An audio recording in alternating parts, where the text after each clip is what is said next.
be aggressive down the field early. Daniel Porto will kick it away. Ryan O'Keefe is the primary kick returner, along with Jaden Williams for Boston College. And it is Williams who gets the opening touch of this football game, coming back from the 1. Ooh. And he is drilled only to the 13 before Matt Dushman, the Haverhill, Massachusetts native, hammers him on special teams. Bill, that is the game we're going to see. If there's anything that I heard from coaches on the field before game, it was like, these teams are fired up to play. It's a way to get it started, Dushman. Good job. And here comes Thomas Castellanos, his first career start, transferred from UCF, where he saw limited time on some running specialized packages last year, 13-28 last week. Yeah, and he's not a guy who has specialized packages for BC. The entire playbook is open for him. He had joined the team after spring football, so limited time with the playbook, but he's picked it up really well. Here's Pat Garwo with the opening carry, and he hammers it forward. Mark, this seems like the recipe today for Boston College. Take advantage of maybe an undersized Holy Cross defensive line. Yeah, and Holy Cross, to their credit, they do have a couple big guys up front. They just don't have the depth at that size position at that defensive tackle. And Boston College's O-line, they last year were an issue. They have returned a bunch of guys, including Christian Mahogany. Their preseason All-American at right guard. He should be a greater up front. It's Garwo again, straight into the line and surging forward for a first down. So 2 carries and 14 yards for Patrick Garwo and Boston College to start this game. Yeah, and right here, watch Christian Mahogany, number 73, the right guard, pull around and find that hole, and that's the crease. Those are the creases that this O-line, when playing as one unit, can have. And Pat Garwo, his success last year limited because of O-line issues, but a year before, he was a 1,000-yard rusher, and he's hoping to get back to that in 2023.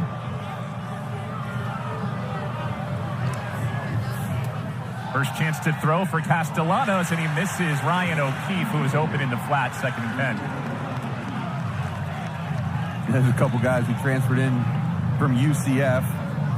Darrell Wyatt, the wide receiver coach at Boston College, is also someone who came from UCF, and Boston College is hoping for 2 stars in Ryan O'Keefe and Thomas Castellanos. Look at some of the other transfers that have come in. 11 transfers this offseason for Jeff Hafley, who said really went to work as soon as last season ended, looking to build on that 3-9. Here's Castellanos' first completion. Ball comes out, and Holy Cross recovers. O'Keefe spilled it to the sideline. Curtis Harris-Lopez on top of it. The question is, was he inbounds? From first look, it did look like it stayed in bounds. And it is Holy Cross football. No, beg your pardon. They're going to call it Boston College football, ruling that Harris-Lopez did not gain possession inbound. We'll get a good look here. All right. Ball out. That's a good call by the officials. That ball was still moving around as it touched the white paint. But if that doesn't wake Boston College's offense up, I don't know what will. So it's 3rd and 5 now for the Eagles. They need the 39 to move the sticks. Castellanos will run. Good blocks from the wide receivers. He finds a seam, and he's over midfield. 17 yards on the ground for Thomas Castellanos. And that's one of the reasons why he's so dangerous. So dangerous. And look at him running this no-huddle offense. That talk about his knowledge of this playbook. We're picking it up quick. Wanted to go deep, comes underneath to Kai Robichaud, and he's taken down by Captain Jacob Dobbs after an 8-yard gain. Dobbs is leading FCS. He made 20 tackles in the season opener last week. That's crazy. And, depending upon which, different stats are different. He lobbied for a couple extra tackles in my stat book. I had him at 21, but either way, when you're posted double, not even 10's a lot, right? But then 20 tackles in a game for a backer, that's impressive. He said he'd never had more than 19 in his high school career. That was his first time hitting that 20 mark. Kai Robichaud on the carry, and he hammers it forward. We'll likely see a 3 running back tandem today. Garwo, Robichaud, and Cam Barfield. Alex Broom is nicked up and out today. Yeah, and Robichaud, who coaches say didn't get enough clock last week. You see him having an early impact. Transferred in from Western Kentucky, where he had over 800 rushing yards in his career there, and big, strong power back. They also like him in pass pro. Sophomore Barfield flanking Castellanos here on first down. Quick hitter to the outside. It's Ryan O'Keefe again. He's upended. Good hit by Curtis Harris-Lopez, who plays kind of a rover-like safety position for Holy Cross. Yeah, they call him a weak safety, but he'll come down and play that kind of traditional strong safety nickel position. He was a Gatorade Player of the Year in New Hampshire, coming out of high school. Really worked at his craft. He's a fast guy, 4.5 40 dude. Made a good play. It is a really young Holy Cross defense. It is. They lost 7 starters from last year. One, Liam Anderson, to the NFL. Linebacker with the Colts this season coming into the opening weekend. Pressure comes. Castellanos escapes again and falls forward to the 25. Set up a 3rd and short. Yeah, a little breakdown in communication, it looked like. Not enough Holy Cross defenders on the left-hand side, but Castellanos making something out of nothing. And that's so important on second down, right? Now instead of 3rd down and 10, you're working with 3rd down and 4. So much easier. And watch out for number 11, Lewis Bond, who's the star of last week from the receiving corps. Robichaux gets the handoff on 3rd down. He's hit hard right near the sticks, but he's got enough for the first down. Needed 4, got 4. Boston College doing it on the ground this drive. They are, and they feel like, hey, we're an FBS team. We got bigger guys up front. Let's start pushing, and that's how they can have success. And I think they can even have success like that in the ACC. But that near fumble, those types of things, the fumbles and penalties, they really hurt a run-first team, because then you're poised as 2nd down or 3rd down where run becomes no longer an option. Jake Dobbs had to leave the field after losing his helmet, so you've got Dante Bolden checking in at middle linebacker for Holy Cross here on first down. Castellanos will attack the middle, and it's Bolden there to say hello after a 2-yard gain. It looked like Castellanos wanted to take a hot read on the slant route, but Lewis Bond didn't have his eyes back to the quarterback. BC's already picked up 70 yards on this drive that started at its own 14. 60 of those yards coming on the ground. Barfield in at running back. 2 tight end set. It's Jeremiah Franklin, the tight end, in motion. Castellanos looking to throw. Monty coming for him. Castellanos toward the end zone, and it's hauled in just a yard shy. Good catch by Lewis Bond, who Jeff Hafley said has to be a starter at this point, the way he's playing. Yeah, and this is a great job by Lewis Bond. Lewis Bond runs his 2nd route. You see him pivot back away from the defender who had good coverage. Castellanos to the corner of the end zone, and it's broken up. Really good recovery by Terrence Spence, one of 2 strong cornerbacks for the Crusaders. Yeah, and just to finish on Lewis Bond, he's been a smooth wide receiver for this team, and they wanted to give him some more clock. It was a phenomenal catch. You mentioned Terrence Spence. You mentioned the cornerbacks for Holy Cross. Both of them are phenomenal. The scouts are at their practice. The NFL scouts are there all the time looking at Terrence Spence. And on the other side, Devin Haskins, 5th-year senior captain. They're both phenomenal players. They both got NFL-type size, too. Haskins 6'3", 209. Spence 6'2", 200. 2nd and goal.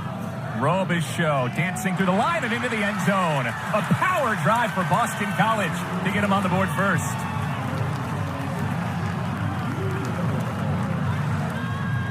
Kai Robichaux, he showed something to these coaches in training camp, and that was power. They said when this guy gets the ball, it is hard to stop him with one tackler, and you saw the vision he had there as well. And look at Christian Mahogany, number 73. That's the push of an All-American. Here comes Liam Cotter to kick the point after. Made his first career field goal in overtime last week and knocks the point after straight through as well. It's an 86-yard touchdown drive that takes more than 6 minutes. Boston College doing the hard work on the ground.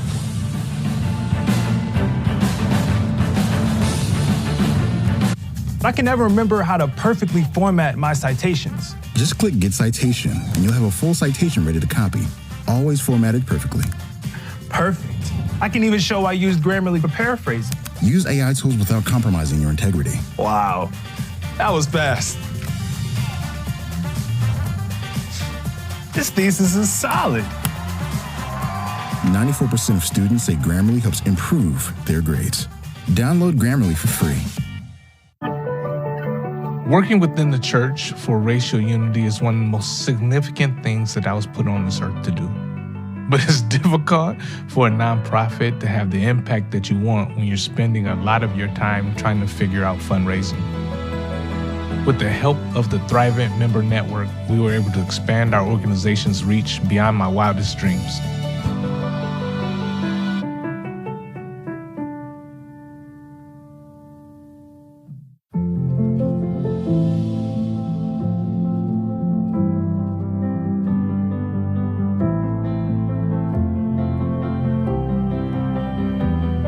Irresistibly smooth chocolate. To put the world on pause. Lindor Almond Butter, made to melt you. By the Lindt Master Chocolatier. I keep going. Aaron Rodgers is being traded to New York Jets. Man is in the Big Apple, baby. I'm a top-notch dresser, 1-2 stepper, still got the ball, don't buckle under pressure. But just in case y'all have forgot, you know who you playing with. I'm him. I keep going.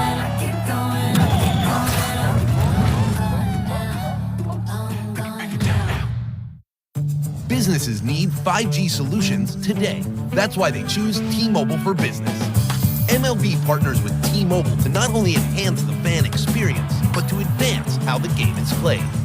AAA relies on T-Mobile's network to stay connected nationwide so they can help get their members back on the road. And we're helping Pano AI innovate to stop the spread of wildfires. Now's the time to see what America's largest 5G network can do for your business. Hey, CoverGirls, plant power? It's a game changer. Introducing the ultimate plant-powered mascara called Cleantopia. 300% extreme lush volume with 100% plant cellulose fibers. Let's go to Cleantopia. New Lash Blast Cleantopia from CoverGirl.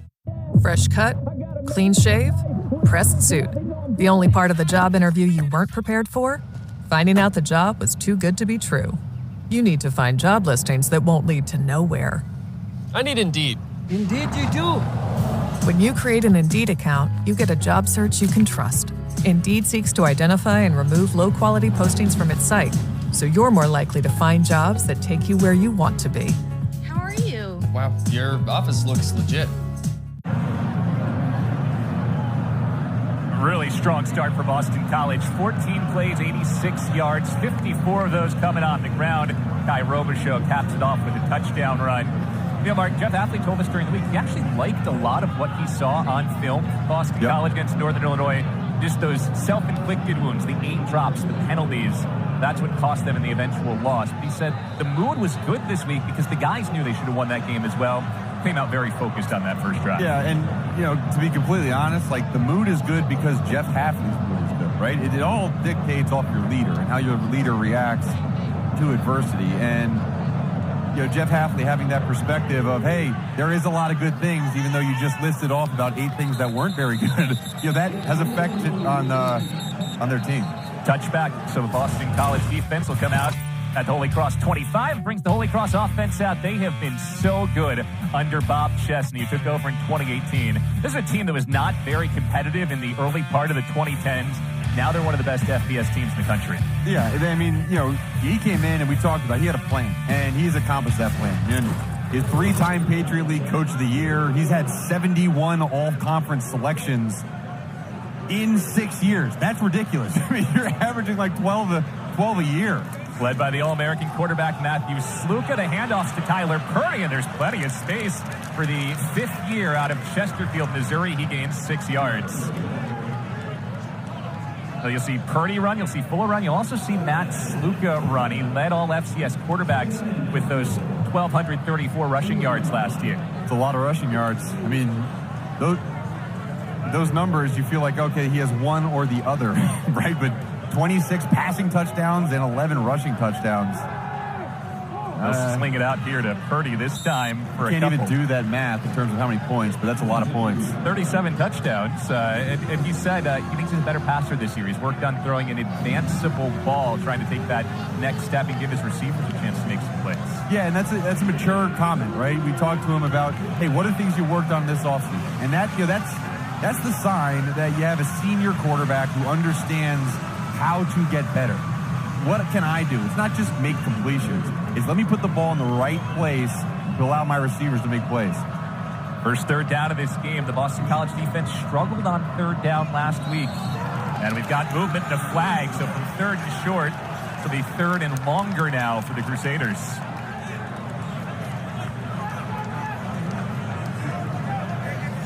And Boston College is going to make subs, bring in their sub package. 64, 5-yard penalty. Third down. Senior Eric Schoen, the left guard.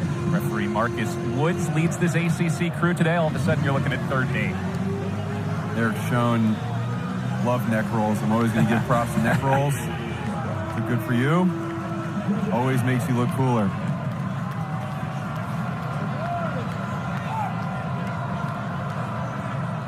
Check the sideline and Bob Chesney, along with offensive coordinator Dan Kennedy, calling the plays in. Sluka has time to the outside. Jalen Coker, the All-American wide receiver, who picks up a first down. Oh, baby. Jalen Coker versus Elijah Jones. This is a matchup I've been excited to watch. Elijah Jones, the grad student from BC, the leader of the defensive back room, and Jalen Coker, I mean, he is phenomenal. Sluka with time again. In a freelance of it, Sluka absorbs a hit after a gain of just 1.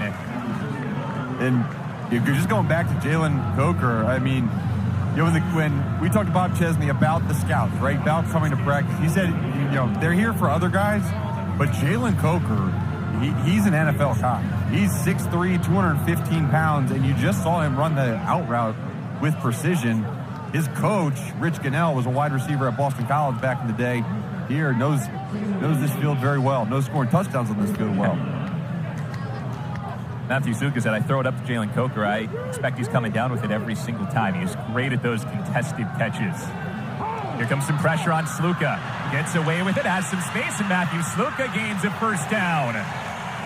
That's what he can do, improvising to gain 17. Oh, he told us. He said, my dad texts me before every game and says, hey, get out of bounds. No chance to get out of bounds here, so he doesn't slide. He's going to lower that shoulder and try to run someone over. Got an injured Eagle that is Boston College's Owen Stoudemire, who is down at the moment. As they check on him, we'll step aside. Text him before every game says, hey, be smart, get out of bounds. Another Bob Chesney said, you know, there were times where he had those conversations, but it's kind of dawned on him over time that, yeah, you want him to take care of himself, but you have to let him be creative. Otherwise, you're not getting the essence of Matthew Sluka. Yeah, no, and he is not, you know, we talked to him this week, and he's not a guy who holds back his swagger. I mean, you know, this guy, he plays football with a certain passion. You even saw it when he was coming on the field. Yeah. He's turning around to the Boston College student section like, all right, let me hear you. Let me hear you go. Gets him fired up. So he's a Walter Payton finalist. That is the player of the year at the FCS level. Expected to be a finalist once again for the 5th-ranked Holy Cross Crusaders. Have not lost a regular season game since 2021. First down, Sluka goes over the middle, and he missed Jalen Coker that time. Good coverage from Elijah Jones, who was in his hip pocket. Hey, that is. I mean, that's the matchup to watch this entire game. Elijah Jones, they're 1-1, right? Elijah got that one. Coker had the one before. And it's interesting watching Holy Cross come out. A lot of these empty set formations, allowing Sluka the ability to have a lot of receivers out and then take the run if it's open. Yeah, we've seen less of the zone read than maybe is normal for a Holy Cross team that rushed for 242 and yards last week. Now we're back closer to that formation, right? This overload formation. Here it is. And it's Tyler Purdy's second carry of the game. He has some space and gets near the first down marker. So he's cut down about 1.5 yards short, so third and manageable here for Holy Cross. Vinny DePalma in on the tackle. Yeah, Vinny DePalma, 6-year guy from Boston College. Had a big game last week, 12 tackles, but on third down, this is when Sluka can really be dangerous. And you'd imagine here, Mark, you've probably got 2 plays to get this first down. All Holy Cross talked to us about this week was that they were going to be aggressive. Bob Chesley said our only regret coming out of this week is if we aren't aggressive enough. Yep,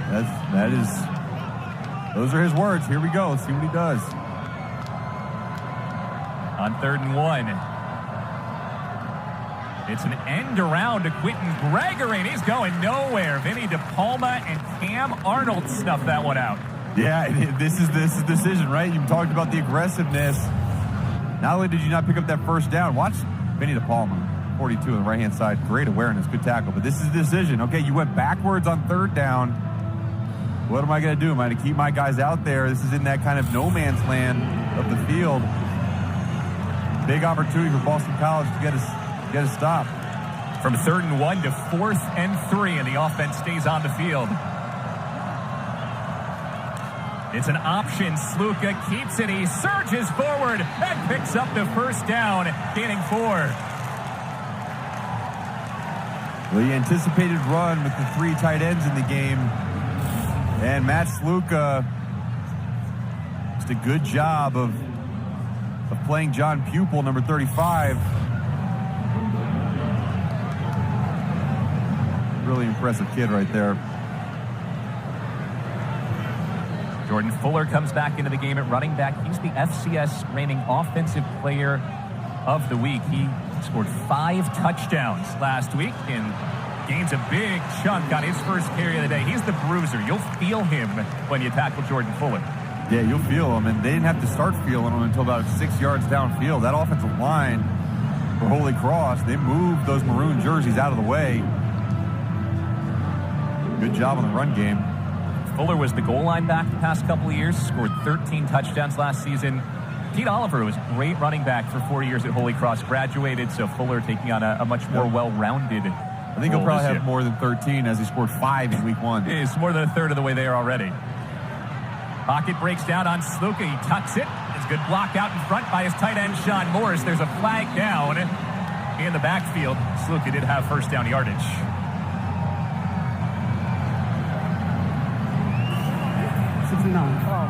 Holding, offense, number 69, 10-yard penalty, 2nd down.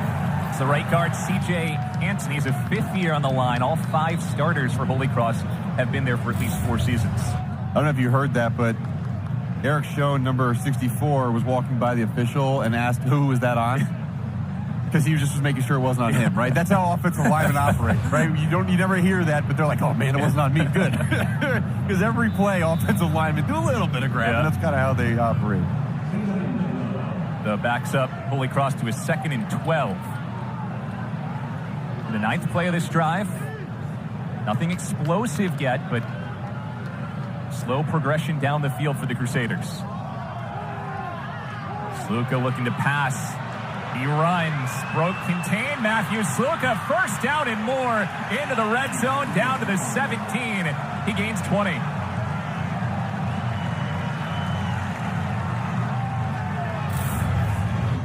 And watch on the right-hand side. See Jalen Coker, number 80. Like, this is Boston College defensive backs. They know about number 80. And you saw Jalen Cheek get good hands on him.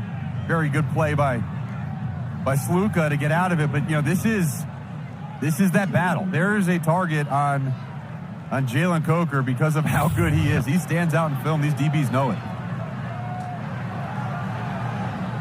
Jordan Fuller back into the right of Sluka, who's been every bit as good as advertised on this opening drive. It's Fuller surging forward. This good 5-yard chunk on first down. John Pupil comes up from his safety spot to make the tackle. Well, this has been an impressive drive for Holy Cross. You know, you give up the touchdown on a very similar type drive that Boston College produced on the field, and you turn right back around and you enforce your will offensively against BC. Fuller takes it again, pops to the outside, looking to stiff arm Elijah Jones, and the cornerback sticks with the big fella and gets him down. They'll bring up another 3rd down. Mark, take a look at the clock here. We have a minute left in the first quarter, and this is the second drive of the game. Hey, these guys are running the football. I think this is what the NCAA envisioned when they changed the rules to make the clock move a little faster. So far in the games I've called, they've been very long. But this one, first quarter, is just whipping by. This is a big third down. You call this a 4-point play defensively because if you get a stop here and hold the team to a field goal, 4 points better than a touchdown. Holy Cross 1 for 2 on third down in this drive. Sluka keeps it himself. Flag is down. Sluka had the first down yardage, but that flag is in the Holy Cross backfield.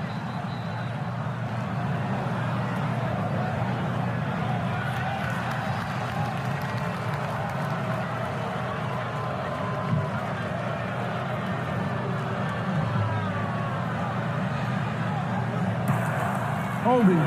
Offense. Number 76. 10-yard penalty. Third down.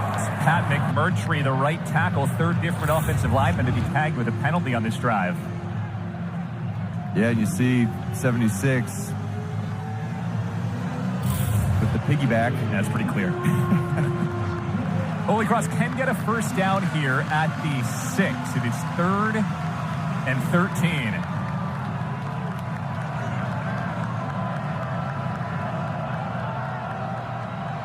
Sluka over the middle. It's complete. First down and more to the end zone and down a yard short. Blake Youngblood, his first catch of the season, sets up 1st and goal. And where was the defense? You see it was actually number 44. Phoenix Dixon, you're right, the fullback. Phoenix Dixon, and it was really good play call. Good play design by Dean Kennedy, the offensive coordinator. Flared the running back out of the backfield, which pulled the linebacker. And, I mean, look where Holy Cross is as we finish this first quarter. We thought we might have a game here with Holy Cross coming to town. So far, we do. Boston College 7, Holy Cross knocking on the door after 1. Okay, again. Holy Cross. Fuller takes it forward, lowers the shoulder, and he has his 6th touchdown of the season. How about that? Jordan Fuller and Matt Sluka getting in the mix, getting a little feisty out in the field. You saw Sluka getting the crowd going. The entire fan section behind that end zone is filled with purple. And there it is. Good block getting up to the next level by Phoenix Dixon, who caught the pass to get them down to the 1-yard line.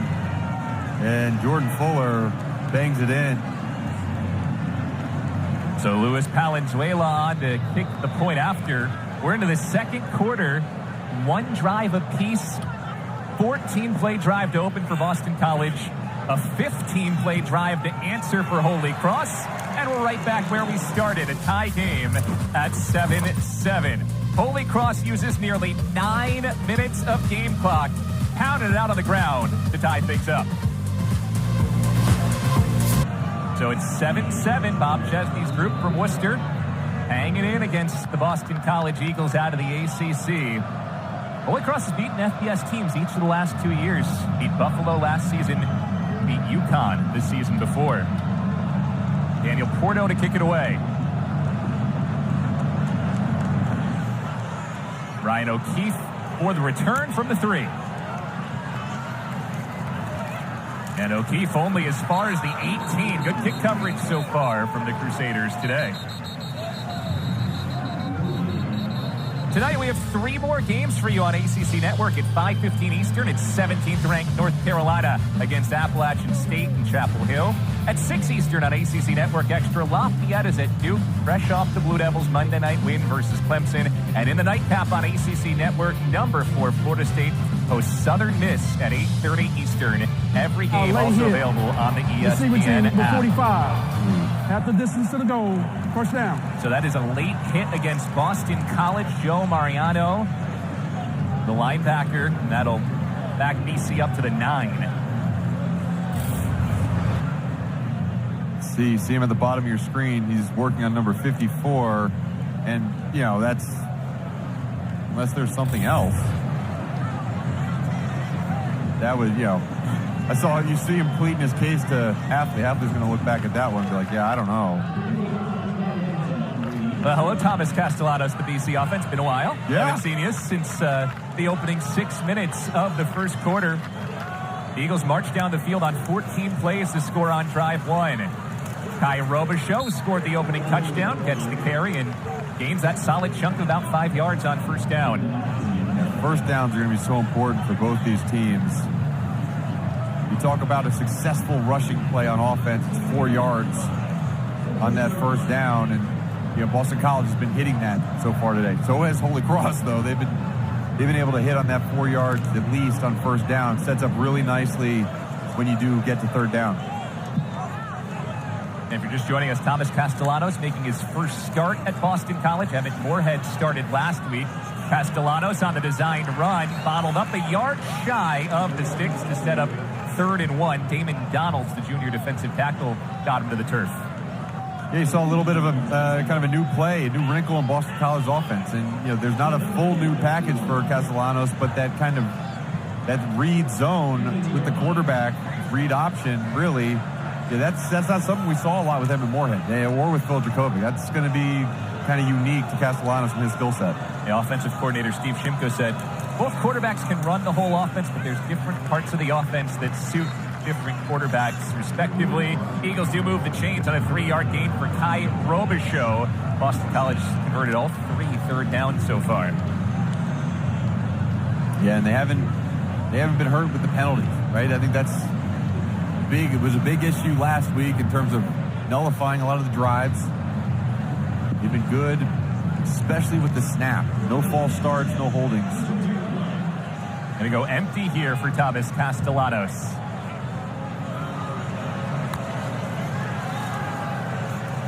Pocket holds. Castellanos takes off and scoots out of bounds after about 6. Good coverage downfield, but again, you got a quarterback who can still make something out of that. Yeah, and good protection by the offensive line. Now watch this pocket. Holy Cross only rushes 4, but just really good job. And the progression for Castellanos will be okay. I got my first read, that's not there. Let me go to my second read. And then it was the third read. He did have a couple guys open on the back side. He'll feel comfortable with that as he learns that protection, that clock in his head. 2nd and 5, carry for Cam Barfield. And he falls forward down to the 31, a 4-yard gain, another 3rd and 1 coming. Dylan Springer on the tackle for Holy Cross.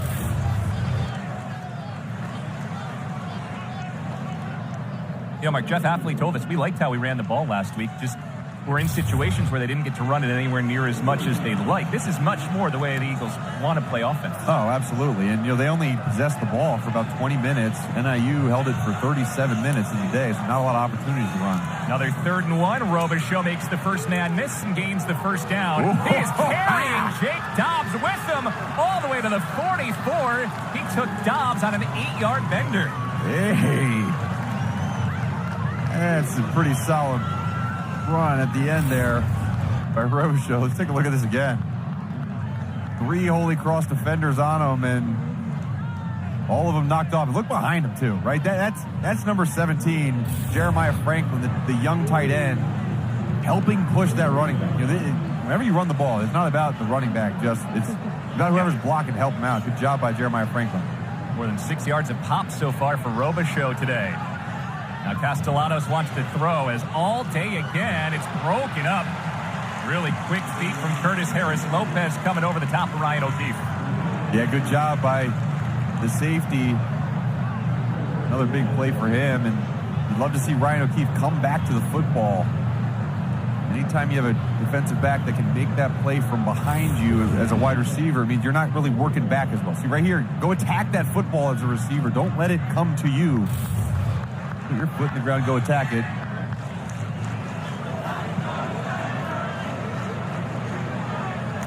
Second and 10. Zone read, Castellanos following George Takis, and he gains 4 before he's wrestled down by Jake Jarmilowicz, the safety. And I'm excited to see at some point, probably not here on third down, but I think as they cross the 50-yard line, I'm excited to see Thomas Castellanos air the ball out a little more. We haven't seen him really move the ball downfield too much. And it's been a lot of these short intermediate passes.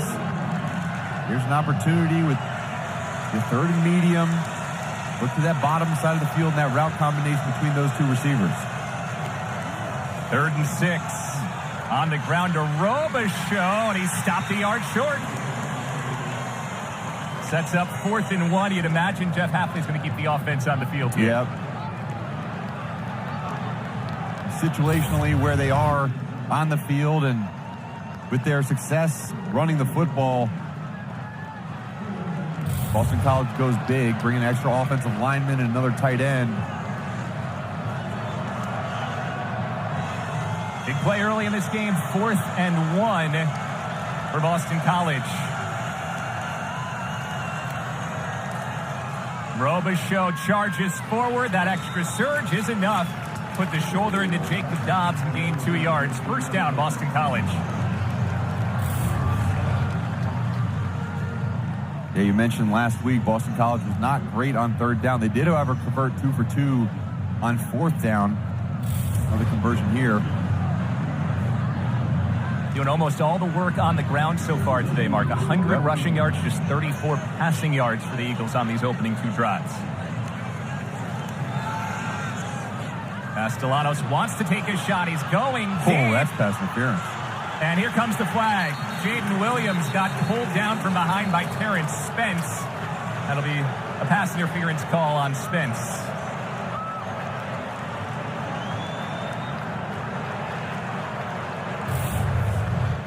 Pass interference. Defense, number 2. 15-yard penalty. First down. Mark, Bob Chesney was frustrated, but you could see the jersey tug almost the whole way down the field there. Yeah, I mean, they pulled on the jersey, and you can't do that. I think the argument with Jaden Williams that was kind of stiff-arming the defender away, but that's part of football. So Boston College driving again. Another drive that started way back in the Eagle end. Their first drive went 85 yards. This one has already gone 61. Castellanos pressured this time. Oh, boy. He makes the first man miss with a leap. And that's as pretty a 4-yard run as you'll see. And I tell you, there is a wave of white coming from inside out. I mean, there's not many places for him to go. Look at all those Holy Cross defenders. Really, really slippery when he gets to the edge.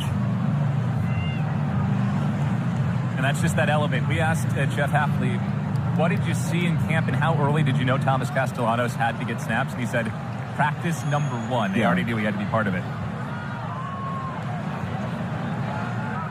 Quick hitter this time to the outside. It's pulled in by Joseph Griffin Jr., who had 2 catches last week and has his first of the day. Give him a first down. Yeah, and you got to get Joe Griffin going. He did struggle with drops last week. Really, this entire Boston College receiving corps and tight end group struggled with drops. 8 drops last week. None so far today, but Joe Griffin, he's a guy that if he gets going, 6'3", 200-pound wide receiver, he can be a problem. He had a phenomenal end of the season last year, just has yet to get going in this season. Barfield on first down. Dobbs beats him at the line and brings him down after a 2-yard gain. You can see how Jake Dobbs had 20 tackles last week. Feels like he's in on every single play.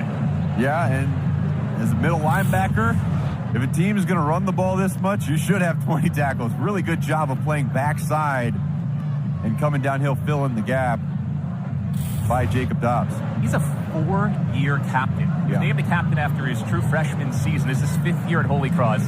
Led the defense for 4 years now. There's certain guys, they walk in the room and they just exude leadership.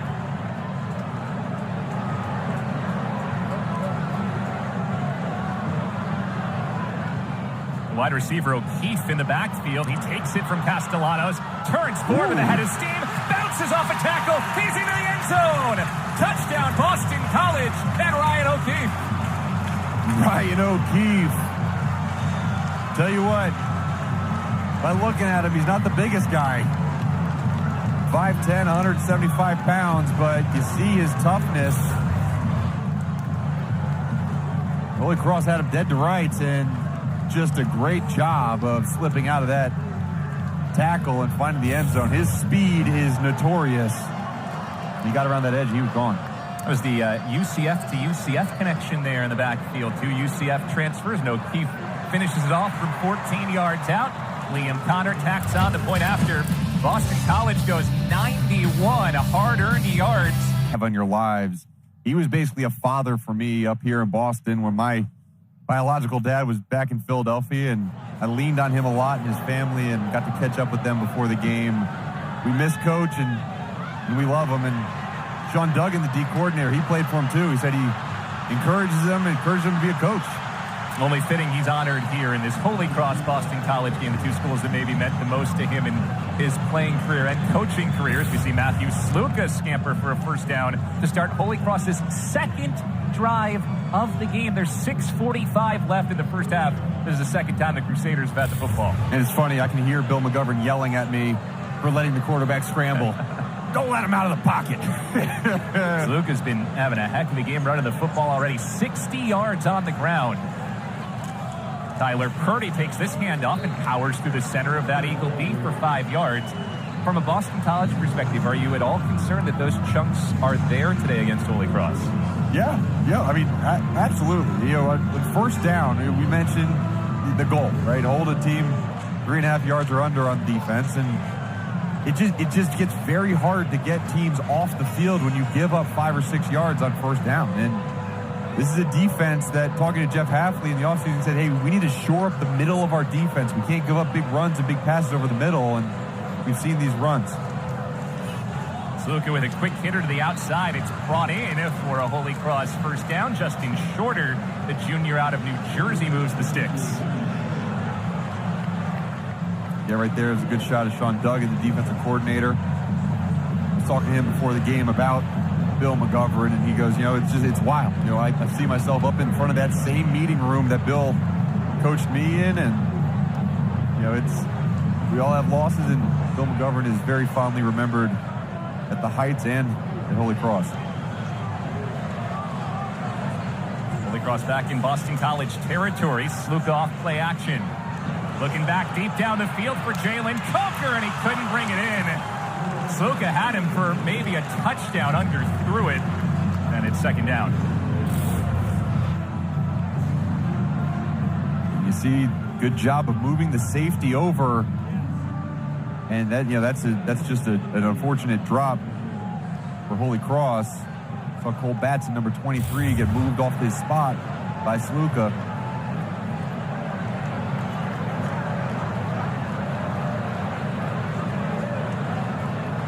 Holy Cross went 15 plays on its opening touchdown drive. Already 4 more plays, 26 yards on this second drive of the game for a Crusader squad that hasn't lost on the road in the regular season since a game at Syracuse in 2019, almost 4 years ago. But here's a delay of game call on Matthew Sluka. And that I don't know if you can call that. I mean, Boston College took so long. Holy Cross call a timeout prior to the clock being expired. All right, so wipe off the penalty. Holy Cross takes timeout. 2nd and 10 upcoming. Crusaders down a touchdown. Before the break, there was some concerns with substitution. Holy Cross subbed out an offensive player, so Boston College had a chance to bring defensive players on, but they did it so late that there was no time for Matt Sluka to snap the football, and Bob Chesney was fired up because he had to waste a timeout. 2nd and 10, Sluka on the quarterback keeper, and he is wrapped up and brought down by Neto Akpala. Read that right from the start. Neto Akpala is a junior out of Loganville, Georgia. He had a phenomenal play last week, forcing a fumble on a sack that got Boston back into the football game against NIU. He's a really powerful, strong defensive end. They love him in the pass rush and run stopping game. It's the first 3rd and long today for Holy Cross, 3rd and 10. Right at midfield. Jeff Hafley likes to be aggressive in these situations, but looks like he's sitting back in coverage. Yeah, just 4 rushers to start.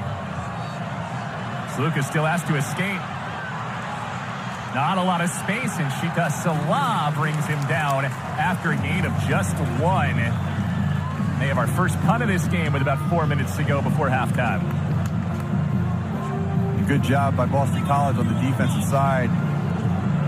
Good coverage on the outside. Jalen Cheek had Jalen Coker locked up and not many other options. Good job staying home on the backside by Shita Salah. So Holy Cross will punt for the first time today. They do have one of the top punters in FCS football, Patrick Hogney. It's only be his second punt of this season. Punted just once in the 42-20 win against Merrimack last week. Ryan O'Keefe is the return man. Hogney looking for the corner. And that will pin Boston College inside its own 20. Coming up on the Auto Owners Halftime Report, Kelsey Riggs, Eddie Royal, and Eric McLean live in Tallahassee. Weather updates around the ACC, Notre Dame and NC State highlights. And is it time to panic for Clemson? That'll be the question. I guess the answer is no. Our folks there no. think it's not time to panic for Clemson. Is there a question mark on that? Is it?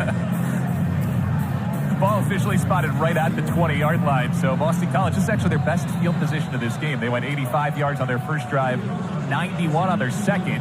Clock will be an issue, 3:38 for the Eagles. So they can't ground and pound the way they did on their opening 2 drives. So they'll start on the ground with Kai Robichaux, gains 5 more yards. 51 yards rushing already for Robichaux on 9 carries in the first half. Yeah, he's been getting the bulk of the carries so far in this game. Thought it might have been Pat Garwo who was in early in the game. We'll see if any update on injury or anything with him, or Robichaux's just showing what he can do and getting the hot hand. He's the running back again, but we have movement first. Drive killer. And it was 10 penalties last week for Boston College. 5-yard penalty, second down. So it'll back him up. It goes on the left guard, Kyle Hergel. Yeah, these are things Jeff Hafley harped on them.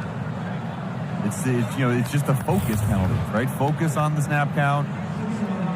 They love having Hergel in here. He's a grad transfer from Texas State, originally from Toronto. He loves kind of the fire he brings, but can't get penalties.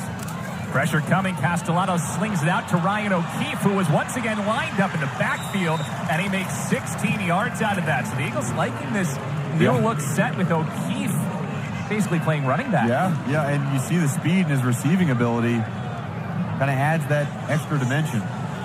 James not even set yet as Castellanos takes the snap, slings it out, and hits Lewis Bond for a 9-yard gain on first down. Clock winding to 30 to go. Remember, once we get under 2 minutes, the clock will stop on first downs.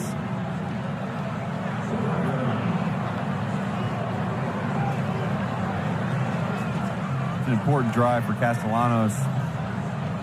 Going to open it up a little bit more in the passing game for him. Good pass there to Lewis Bond. So far, he's 7 for 10 for 68 yards today. He's taking a deep shot down the seam for Bond, and he overshot him as Lewis Bond had gotten inside Terrence Spence.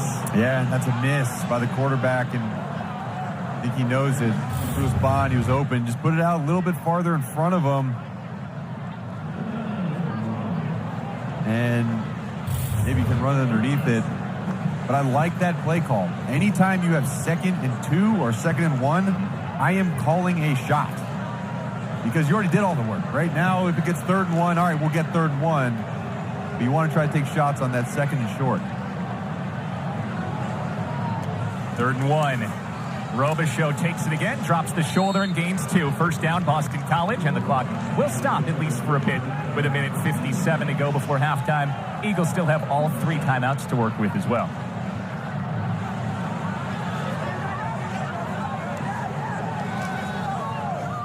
Castellanos heaves it down the sideline for Jaden Williams. That's in the bucket. Perfect pass inside the 10. Well, there it is. The deep shot down the sideline, and that one Castellano did not miss. He put that one right in the bucket. Jaden Williams they're excited about having him. He missed some time last year with injury. It's good to have him back. He had a touchdown in game 1, too. His best throw of the game, a first throw, at least of this game, dropping a 37-yarder perfectly into the bucket of Jaden Williams to set up first and goal. Minute 42 before halftime. Eagles up a score, looking for more. The Bloom Large. Remember, Holy Cross gets the football to start the second half. Yeah, and Boston College, they're nearing in on 250 yards of total offense in the first half. And it's only their third possession. I know, it's impressive. Robichaux made the first man miss. He's met by Jake Dobbs and a host of Crusader tacklers after a gain of 2. Bob Chesney will start to use his timeouts. That's the Crusaders' second of this half to preserve some clock for a Holy Cross response. Their second of the half. I mean, you want to talk offensive efficiency here.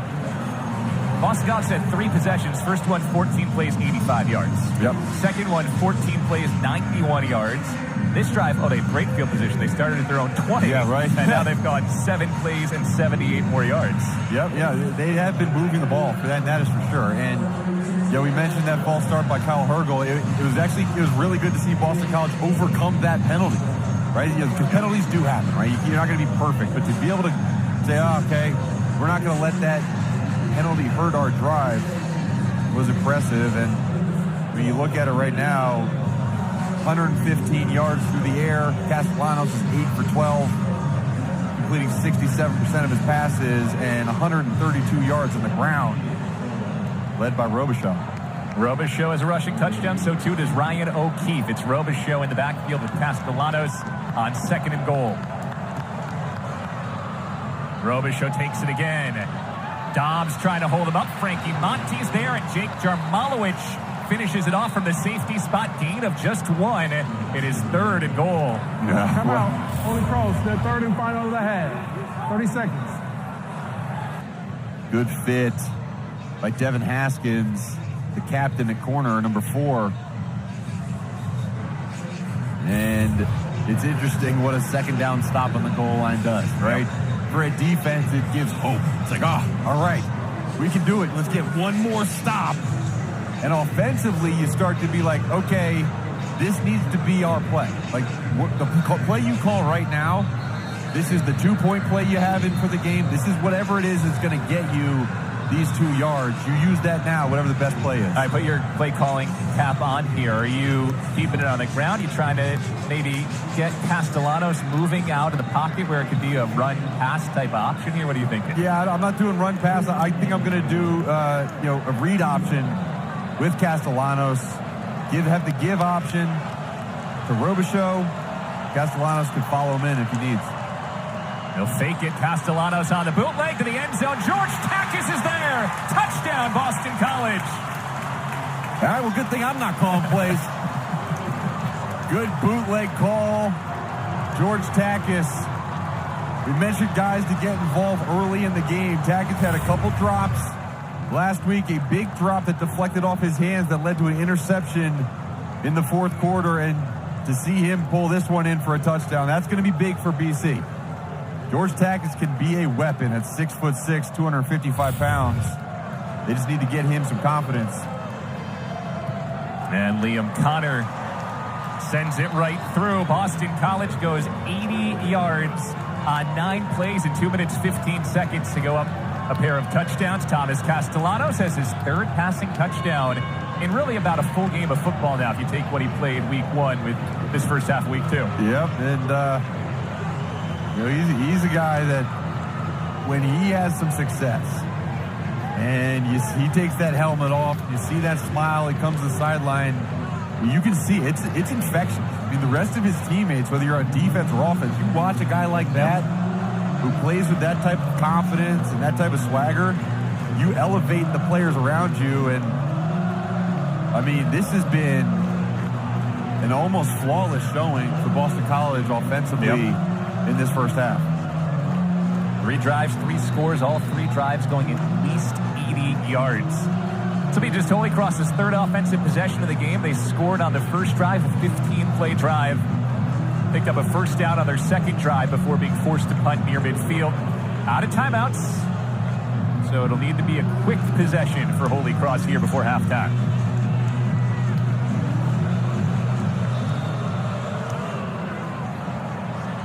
kick is spiraling toward the sideline, and that is a mistake. Out of bounds off the foot of Luca Lombardo to set up Holy Cross with pretty favorable field position here at the 35. And more flags down afterwards. I think there was some pushing and shoving after the play as well.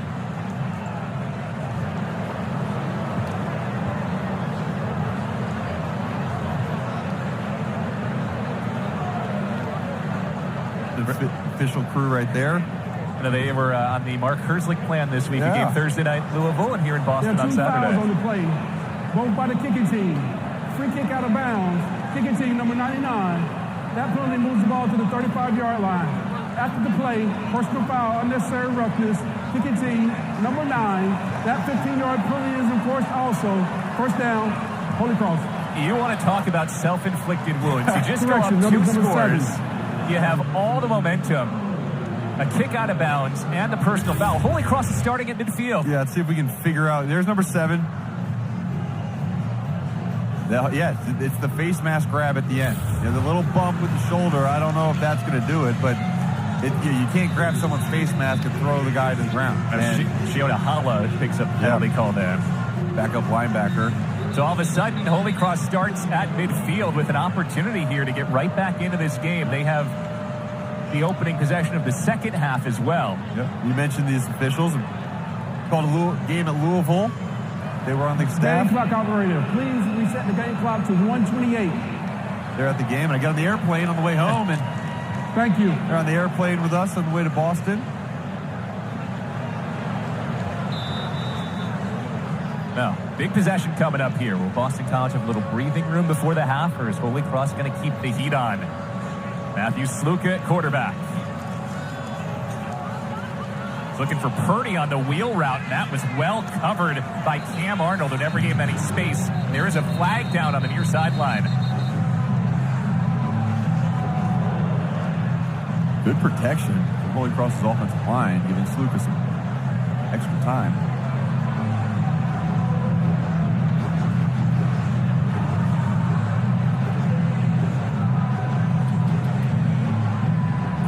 There is no foul on the play for defensive holding. Second down. That's a wave off the penalty. 2nd and 10. Sluka today 4 for 8 through the air for 31 yards. He has rushed for 61 yards on 7 carries to lead Holy Cross on offense.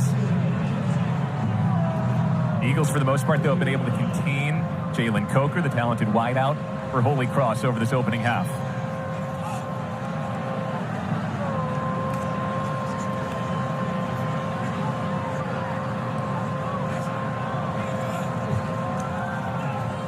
Pocket holds for Sluka. Now he has to escape. Puts it on a dime and drops it in for a first down. There's Jalen Coker. We talked to the staff at Holy Cross. I said, we tell our wide receivers from day one, every play extends. There's a first play, then there's a second play with Matthew Sluka. Yeah, good job getting out of that, finding his receiver. Clock moving now at 1:10 to go before halftime. Sluka down the seam, looking for Justin Shorter. He makes the catch, and the flag comes out. Falling down, he brought it in, and Holy Cross is in business. What a catch. Pass interference, defense, number 10. The penalties decline. Result of play is a first down. Sluka saw one-on-one with his slot receiver and a phenomenal throw away from the defender. This ball is thrown perfectly. The ruling on the field is a catch. The previous play is under further review. As we're going to look and see whether or not it was secured for Shorter. If not, it would be a 15-yard penalty. If so, Holy Cross inside the 10 with 63 seconds to go before the half. Heck of an effort from Shorter.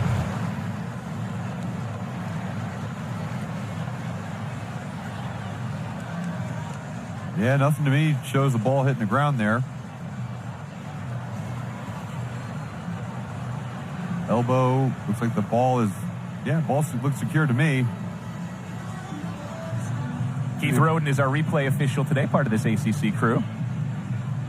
Yeah, I think that looks like a clean catch. Yep. And a fabulous catch every time we get to see it here. Securing it with that one arm while being held up by Jalen Cheek. Yep, securing it. You see with that right arm. Gets it in his body. Looks like the elbow hits down. Tough to see there, but as he rolls back over, he then secures it with the left arm. Should be a quick review. After further review, the ruling on the field stands. First down. So it's a big gainer. 32 yards from Sluka to Shorter. First and goal, Holy Cross, and now they can take their time. A full 63 seconds to go before halftime. And remember, Holy Cross last week, they were trailing 14-17 at half to Merrimack, and then came out in the second half, and the second half was 28-3, all Holy Cross. So they know how to come back from a deficit. Guy who just smells the end zone on every touch of the football, Jordan Fuller, back into the game. He already has 6 touchdowns this year.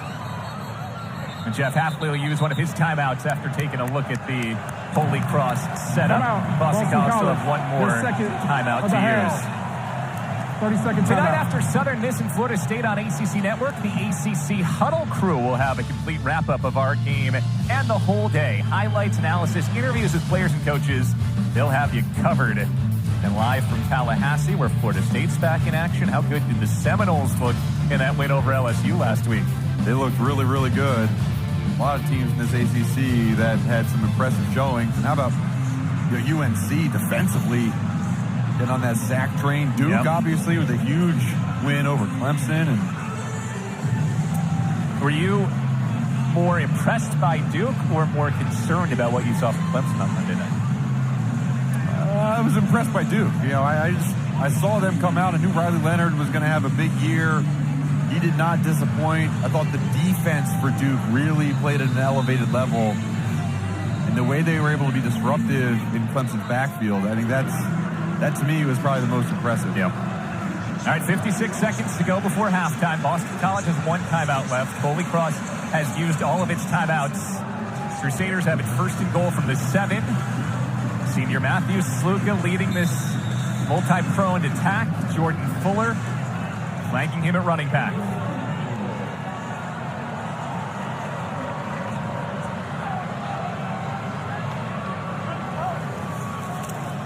Sluka looking to throw. A space in front. Sluka pops to the outside. He sidesteps a tackle, drops the shoulder, and scores! Touchdown, Holy Cross! Oh, Matthew Sluka. Oh, man. What a run. Good coverage by Boston College initially, and that was all Matt Sluka. There's a reason why he's the preseason Patriot Offensive Player of the Year. First team preseason All-American. Gets away from the tackle by the safety and then runs over Elijah Jones for the touchdown. What a response. 4 plays, 50 yards in just 37 seconds. Valenzuela with the point after. Brings Holy Cross to within 7. And Mark, remember how it all started. Boston College, all that momentum. You kick it out of bounds. You get the unnecessary roughness penalty on top of that. And Holy Cross had that A-plus field position. Yeah, and that allowed them to have the short field. And when you're a run-first offense, having that shortened field allows for the time to stay on the clock. And that was just that's a tackle that Matt Sluka said, hey, look, Dad, put my shoulder down. I'm running him over. If you don't know by now, Dad, I'm going to run guys over. You can stop sending me these Friday night get out of bounds text messages. Yeah. I'll be sending my son those same text messages. Get home safe, please. This is a violent sport. That's why you train yourself to be the violent one, right? You be the hitter, not the... Yep, be the hammer, not the nail. There's Dad right in the middle. Looks very, very into this game. Lombardo to kick it away. Got O'Keefe and Williams back to return for Boston College. They still meet on this bone. 46 seconds left in the half. And Jaden Williams will call for a fair catch to not use any of that time up. Boston College will start at its own 25. Jeff Hafley thought in a similar amount of time that the Eagles could have scored a winning touchdown against Northern Illinois last Saturday. A couple of drops that limited big chunk plays there. So now another chance to work on this less than a minute offense here before halftime. And you'll know pretty much right away, as Jeff Hafley has a word with Riz, they call him, Riz Holla. But you're right, I think they will note early what they're trying to do. And with coming out in this set, 3 wide receivers and a tight end, to me, this spells we're going to try to score here. Still 1 timeout left. Clock stops on first downs and out of bounds. On first down, Castellanos dumps it for Robichaux. A little screen play, and Robichaux gets out of bounds after an 8-yard gain. Uses 6 seconds of game clock. Well, it's been an efficient offense for Boston College. 3 drives, 3 touchdowns, all over 249 yards on those 3 drives, all at least 85-yard drives. Castellanos going long. That looked like early contact, and the flags do come in. Ryan O'Keefe doing work against the freshman cornerback, Eli Thompson. Yeah, and this was a route that Ryan O'Keefe won early in the route. The reason why the freshman had to have a pass interference is because O'Keefe beat him so handily on the out route. Pass interference, defense, number 19. 15-yard penalty, automatic first down. They are true freshmen playing for Holy Cross on defense. Sterling Smith starts at strong safety. A couple more play in reserve roles. They graduated 7 starters from last year. Yeah, and Coach told us that Eli Thompson, he really was a happy surprise in camp. They didn't really expect him to shine the way he did, but he's earned the right to be out in the field.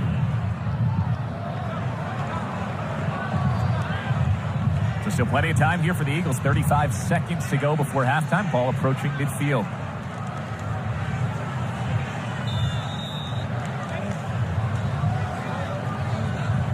Looks like Castellanos has gotten more comfortable throwing the ball as this game's gone along as well. That's a good one to go over the middle. It's pulled in traffic by Dino Tomlin. Jeff Hafley said we have to get Dino Tomlin more involved, and Marquis makes those types of catches in tight, in traffic. Yeah, I mean, if you're a Boston College fan, you remember a big catch against Clemson last year.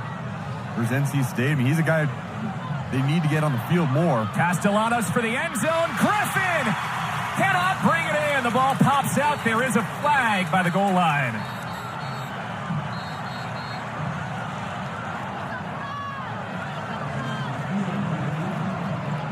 Also flags in the backfield, so flags everywhere here after that last play.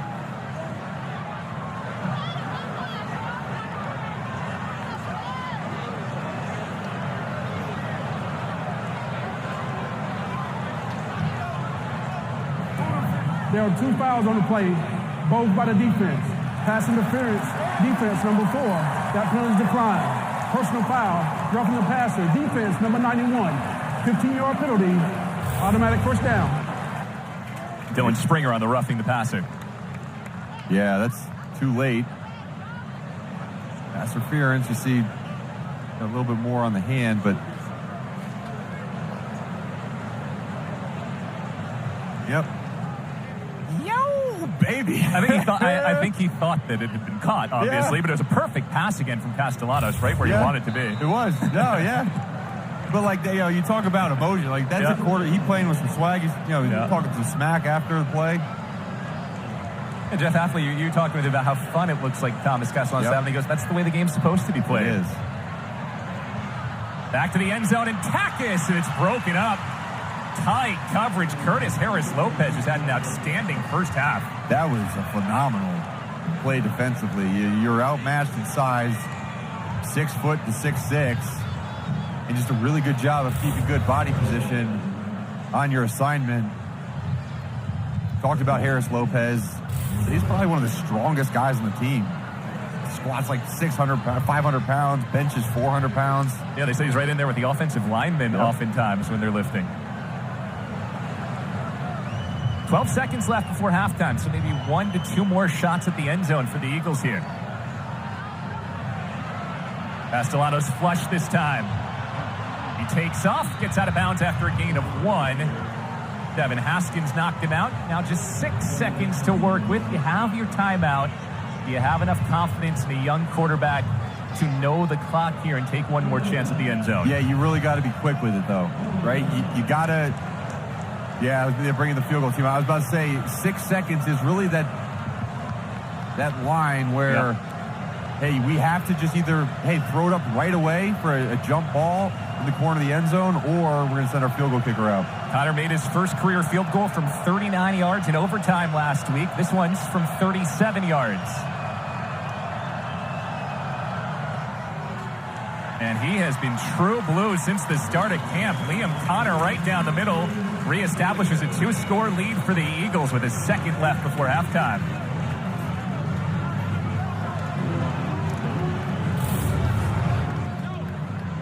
Really good drive by Boston College, and similarly to how Holy Cross was aided by some Boston College defensive penalties, Boston College was the recipient of some extra yardage and some extra first downs because of the penalties by Holy Cross. But I mean, this is a back and forth game. Only one series has resulted in no points, and that was one series by Holy Cross. And the only thing that stopped Boston College from getting to the end zone on any of its 4 drives now is this halftime clock forcing the field goal.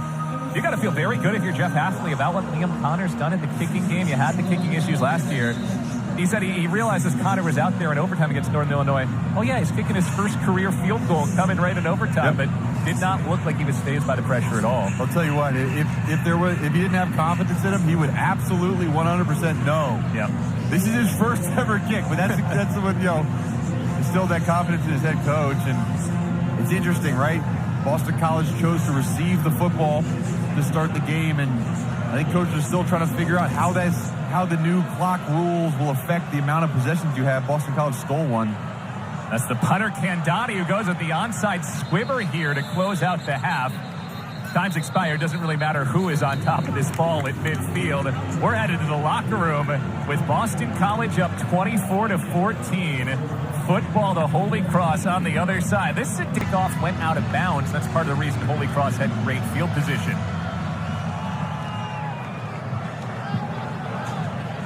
Quentin Gregory to return this one from his own 5.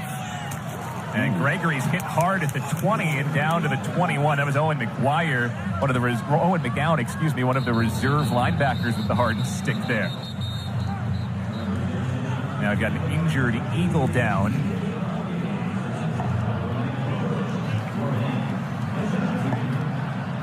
Quintavious Hutchins being looked at by the training staff after the opening kickoff. Quintavious Hutchins was able to make his way off the field and into the medical tent. Now Holy Cross opens up this second half with the football. It's only the 4th drive of this game for the Crusaders. They've scored 2 touchdowns led by Matthew Sluka, who has thrown for 73 yards and run for another 69 and a touchdown. Huge drive in this game with the limited possessions. There just really isn't much room to not score on possessions right now. Holy Cross will start with a handoff to Tyler Purdy, and he is gobbled up and going nowhere. Just a gain of 1. Vinny DePalma got in there again for the tackle. Vinny DePalma, so good at recognizing where the play is going. You see 42 just shooting the gap. Been a phenomenal player for Boston College for a long time. Well, you may have seen Sean Morris get banged up with a player rolling into him at the end of that play, the tight end for Holy Cross. He is down, and they will check on Morris as well. Christo Kelly right there. He's the captain of the team for Uplifting Athletes, and he'll spearhead that campaign and raise a lot of money, and they go and visit kids at the hospital as well. And I've had experience with Uplifting Athletes for many years and wanted to highlight them for their effort off the field. It's a pump and go, and Sluka hits Tyler Purdy, the running back, for a big gain up over 23 yards. He has a great throw, and it's really great to see teams doing that, taking time out of their busy schedules during the summer, incorporating what they know how to do, these lifts, to raise money and awareness. And how about that route by the running back? Phenomenal catch.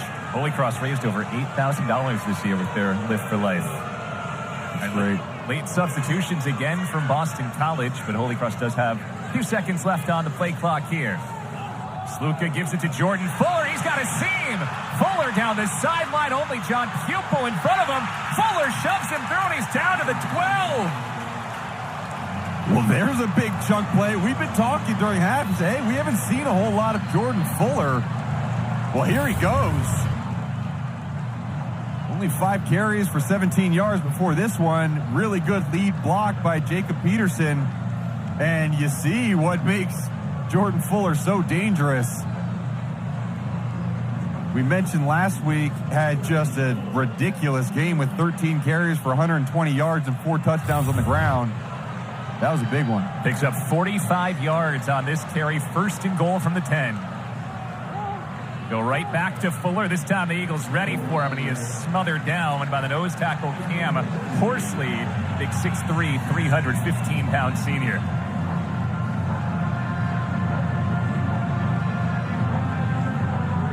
One of those opportunities again for the BC defense to bow up here and try to limit Holy Cross to 3. The way these teams are scoring, you hold the team to a field goal, you feel like that's a win right now as a defense. Yeah, in this situation, it would definitely be counted as a win.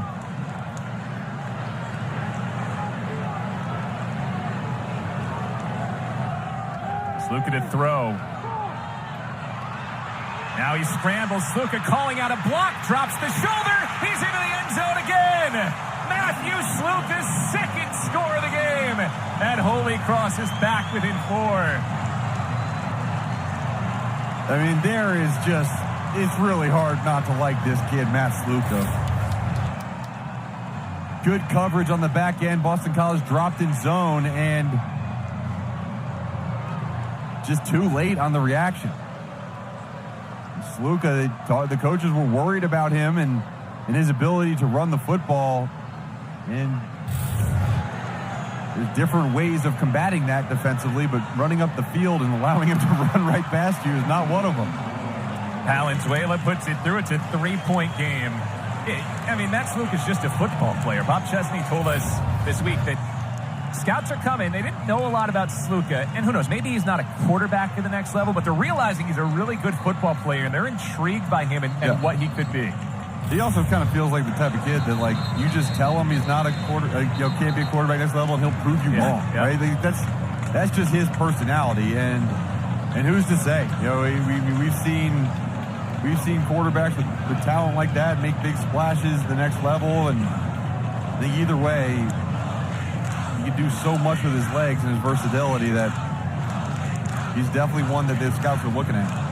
Yeah, I think you had the feel coming into this game, even if Boston College played well, it wasn't going to be the comfortable game like you sometimes get against overmatched FCS opponents, because they knew Holy Cross could play, and that's what we're finding here. Boston College hasn't hurt itself much. They've executed well on offense, but they're in a 3-point game here early in the third quarter. I mean, you can't get much closer than this, and it feels like these teams are very evenly matched. Daniel Porto kicks it away, and Jaden Williams pulls in a fair catch. Boston College will start at the 25. Women's sports take over the afternoon every Sunday on ACC Network. We start at noon Eastern with field hockey. Number 7 Syracuse hosts UConn. Then it's a soccer triple header. Virginia Tech hosts number 20 Northwestern. Then it's number 5 Florida State hosting Florida. And we cap the day with Wyoming and Louisville at 5:30 Eastern. That's tomorrow on ACC Network. Now, Boston College has scored on every single possession, 3 touchdowns and a field goal right at the end of the half. Thomas Castellanos, his first start, has seen him throw for 142 yards on 11 of 16 passing. He's run for another 41. How would you rate his first half as a starter? Really good. It was a really good first half. A couple missed passes, that happens, obviously. He hasn't taken a sack. He's extended plays. He's done it with his legs. He had that big pass to Jaden Williams with his arm. And they're helping him out, too. The way they've been running the football and that offensive line, they've been helping him be successful. Might be the best that Holy Cross has defended a first down run for Boston College, as Kai Robichaux's limited to just 2 yards. We did check in with the athletics communications folks at Boston College at halftime. We haven't seen Pat Garwo since the opening drive of the game. He is not hurt. The word from Boston College is that they're just riding the hot hand with Robichaux here. Yeah, and he has been hot. I love that too. I love that ability of the coaches to have confidence in a guy Castellanos is dragged down by Monty. A flag comes out as he got the pass away incomplete. As Frankie Monty put the heat on Thomas Castellanos.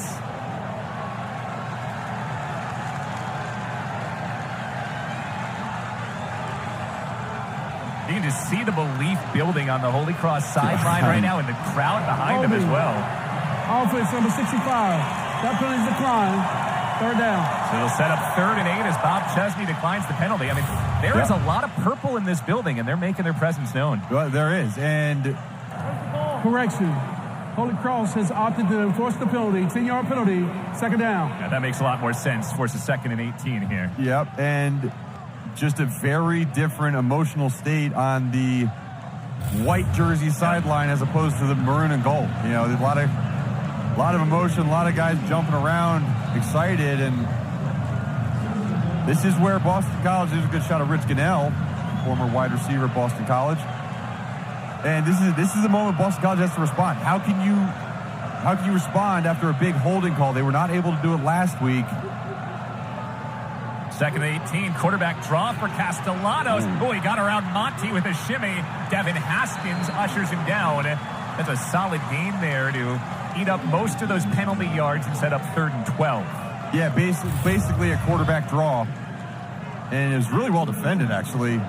See, Frankie Monty tried to give him a little trip move.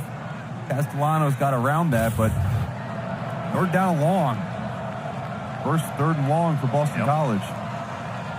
DC was very good on 3rd downs in the first half. 6 for 7.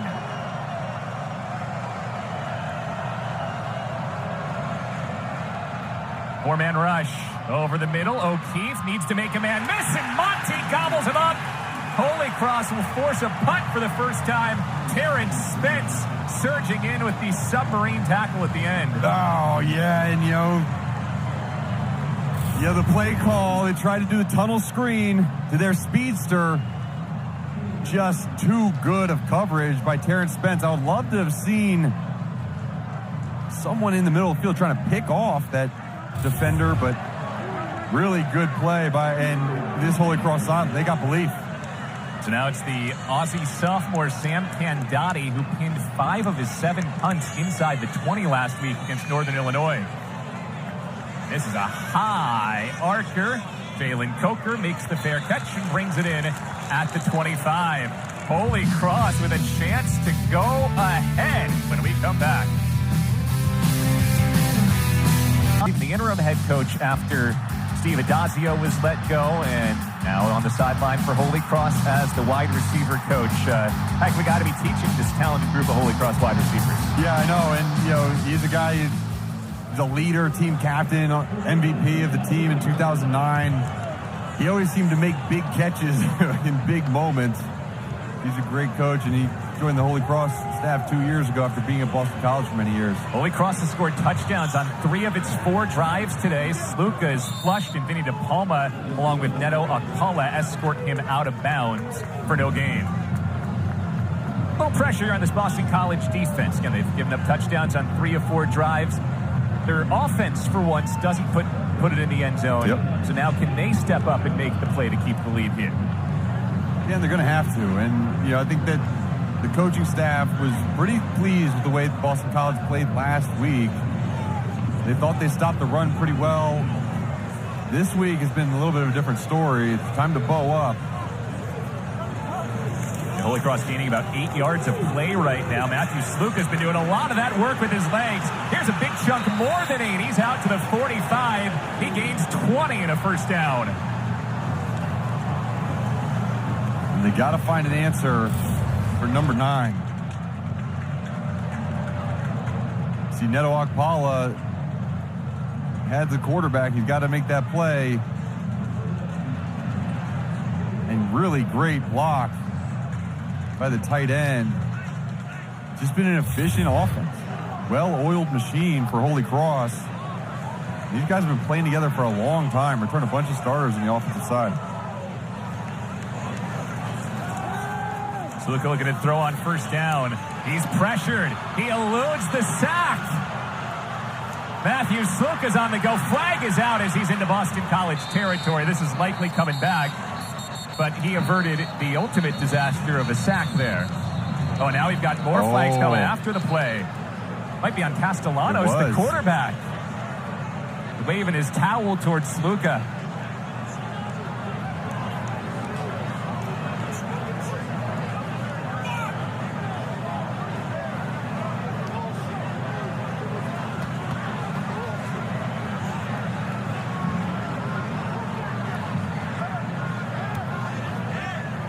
Castellanos trying to Alex Mack his way out of there. Drop into a puddle pretending it wasn't him.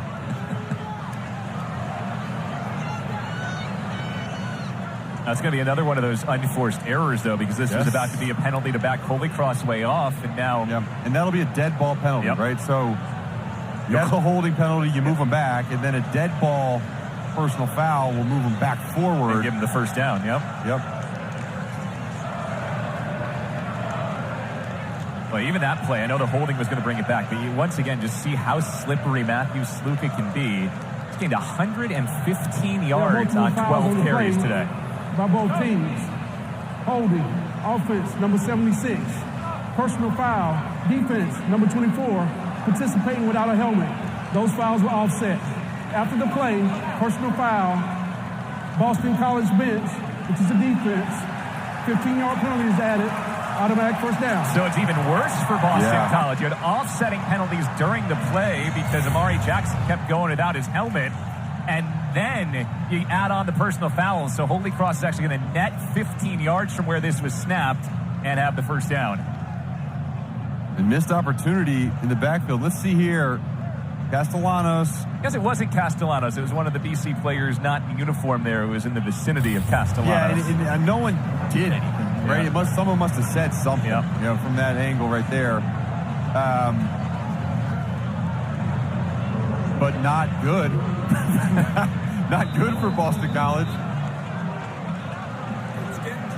So Holy Cross into Boston College territory. 3 points down, looking to go into the lead here in the third quarter. And we've got movement. False start.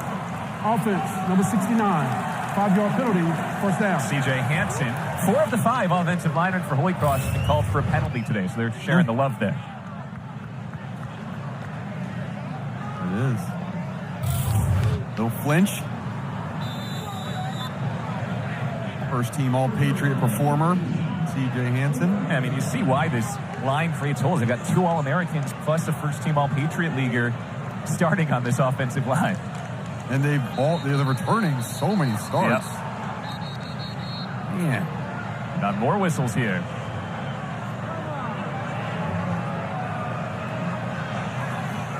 Number 24 has to leave the game for one play.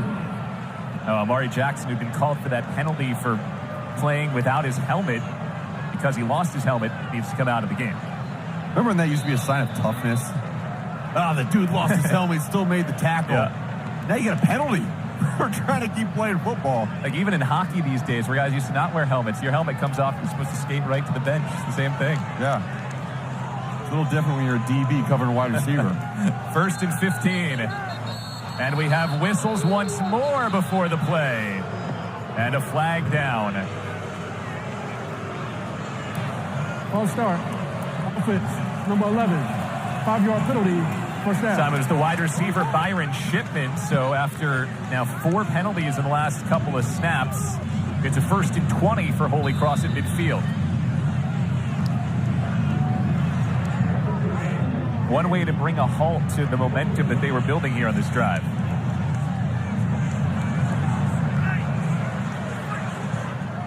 Eight penalties, 80 yards on the Crusaders today. Tyler Purdy in motion. They'll fake the handoff to him. Sluka taking a shot for Jalen Coker. He had it and lost it. It was broken up by Cole Batson, the safety, who came across and hit him hard. Yeah, and really good job by Cole Batson. Good job not getting a target. That's a situation where you always worry about that. Good job of going to the ball and not having any contact with that head. An aggressive throw by Sluka. the confidence he has in Jalen Coker. He expects him to make contested catches, but that was perfectly played by the redshirt sophomore Batson. Now it's 2nd and 20. There's that matchup again. Elijah Jones and Jalen Coker. Jones will tell you he had that covered well. He knew he had the help from Batson over the top. He did. Sluka is in all kinds of trouble right from the start. There was nowhere to go. Cam Arnold's able to clean it up and bring him down for a 1-yard loss. Now 3rd and 21. This drive has turned very quickly for the Crusaders. Another great play by Vinny DePalma, shedding the block of the guard and making the tackle. You know, Jeff Hafley thinks so much of Vinny DePalma. They said, hey, whenever he's done football, I could hire him tomorrow. He is not just a good player. That dude could be a coach. Boston College has their rush package in now. And we may have more motion on Holy Cross here. Another flag out. Wild. Substitution at fraction. Offense, more than 11 players in formation. 5-yard penalty, 3rd down. Well, these are the types of penalties that you actually don't expect Holy Cross to make. We talked to Boston College staff, talked to Holy Cross. You don't expect them to beat themselves. A veteran team, a team that's won a lot. A few sloppy penalties here that have changed the momentum of this game and this drive. Yeah, it's disappointing for Bob Chesney, right? This is our chance. We are in striking position. We stopped BC, forced them to punt, and now we have a chance to take the lead. It's going to be a big task to get this 3rd down pickup. Remember, it's also near 4-down territory. 3rd and 26. Tunnel screen underneath to Coker. They need to make a lot of guys miss, and you're not making Vinny DePalma miss. John Pupil helped him out a bit. Yeah, you know, if they had picked up 10 yards, you could see him possibly going for it from the 40-yard line. Obviously now it's bring out the punt team. Vinny DePalma backing up his performance in week 1 where he had 12 tackles with a phenomenal job here today. 7 tackles already in this game with the TFL. So the Eagles bent, did not break on that possession. They keep the lead by 3. This is Patrick Hogney to kick it away. Jaden Williams will return from the 16, and he is submarined. Terrence Spence brings him down.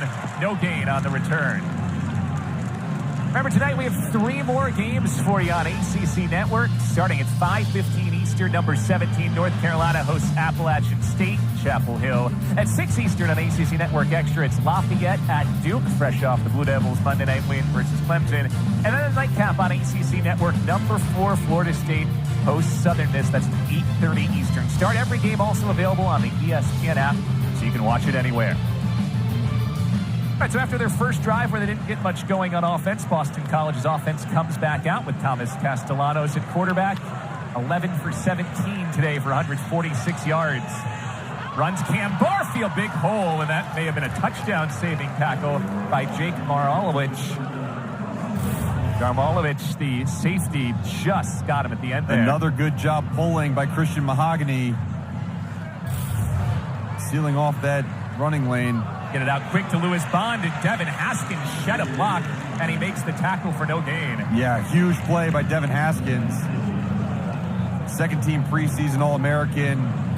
He was a first-team All-Patriot performer last year. Walter Camp All-American. I mean, this guy shed a block from a 6'6", 260-pound tight end to make a tackle on a shifty wide receiver. And we mentioned his size, 6'3", 210.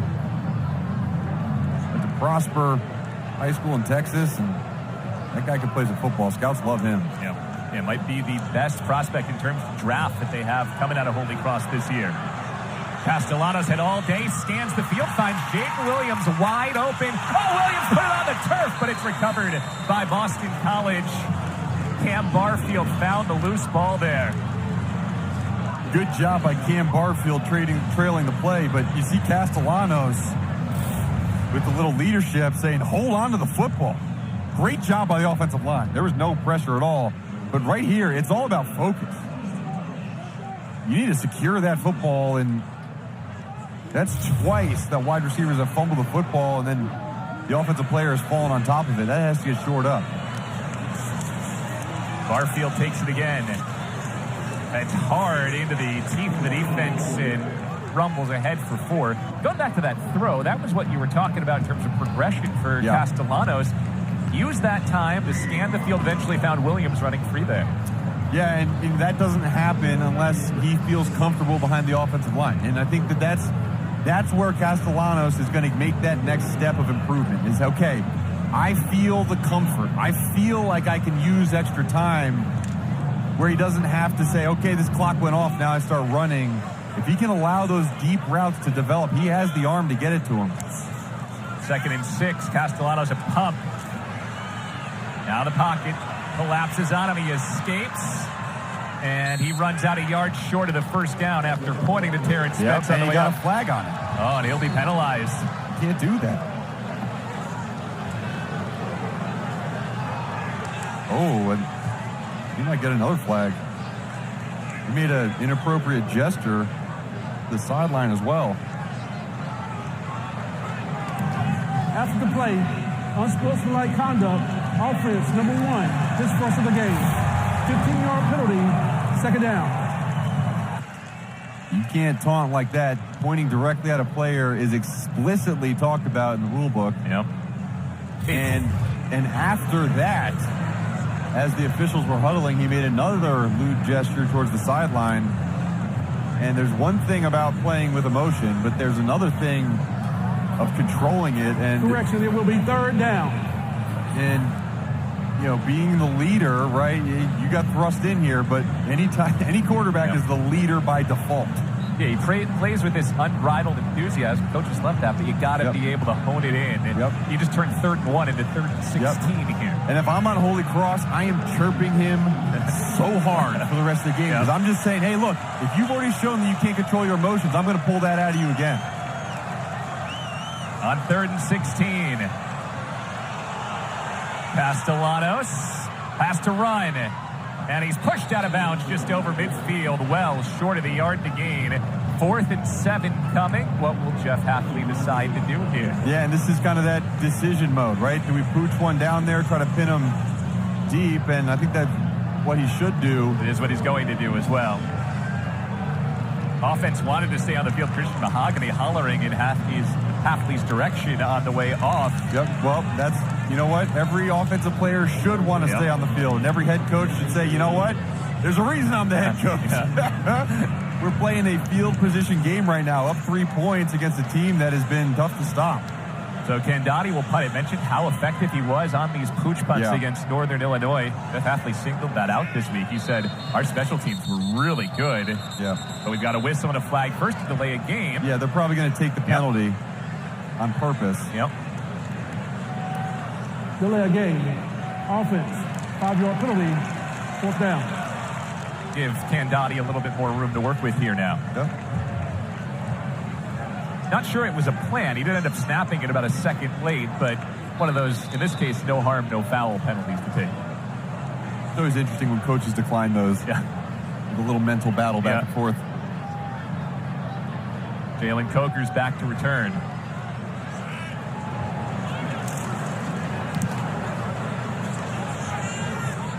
Coker calls for the fair catch and makes it at the 13. It's where Holy Cross takes over once again with a chance to head toward the lead. Well, this is a challenge here for Jeff Hafley's bunch. Had a lot of success on offense in the first half. Not much going here in the second. You see how his tenure started, year 1 and year 2, and how it went last year. Where would you say the state of Boston College football is right now? Well, there were a lot of excuses last year. I guess rightfully so. They had a lot of injuries on the offensive line. They had quarterback injuries, a lot of issues. But there was a lot of good feelings heading into this season. And after that NIU game, rumblings on the message boards, rumblings from fans are not happy. And, if this game isn't pulled off by Boston College, there's a lot more questions that are going to have to be answered. Sluka was stopped after 2 yards. Then he and Blackwell came together on the way back up. It does feel the last couple drives like Boston College has decided we're going to make somebody other than Matthew Sluka beat us. They've started to send a lot of bodies his way on these designed running plays. Yeah, they have, and they need to contain him. He's the #1 threat to contain, and they need to contain number 9. Sluka gives it to Jordan Fuller this time. Fuller popped the football out. It's loose on the deck. Who's got it? I think Holy Cross got back on top of it. Set up 3rd and 7. Oh. It is Crusader football. That was a very alert Sean Morris. Beg your pardon, Charlie Malahi, who got down on that loose ball. Really good job. Cam Arnold not over pursuing. You mentioned it. Good job getting on top of the football. Got an injured Holy Cross player now before this 3rd down play. Is that Mullally that got on top of it? Mullally who recovered it. C.J. Hansen was the injured offensive lineman, and he sprung back up as well. Mullally, a true freshman, making a big play. Not necessarily how you picture your first ever touch of the football in college, but it was a huge play in the picture of the game right now. It's all about making an impact in important plays, and this is a moment where Boston College defensively could make an impact. Holy Cross today on 3rd down is 2 for 5. This is a 3rd and 7. Boston College is showing pressure.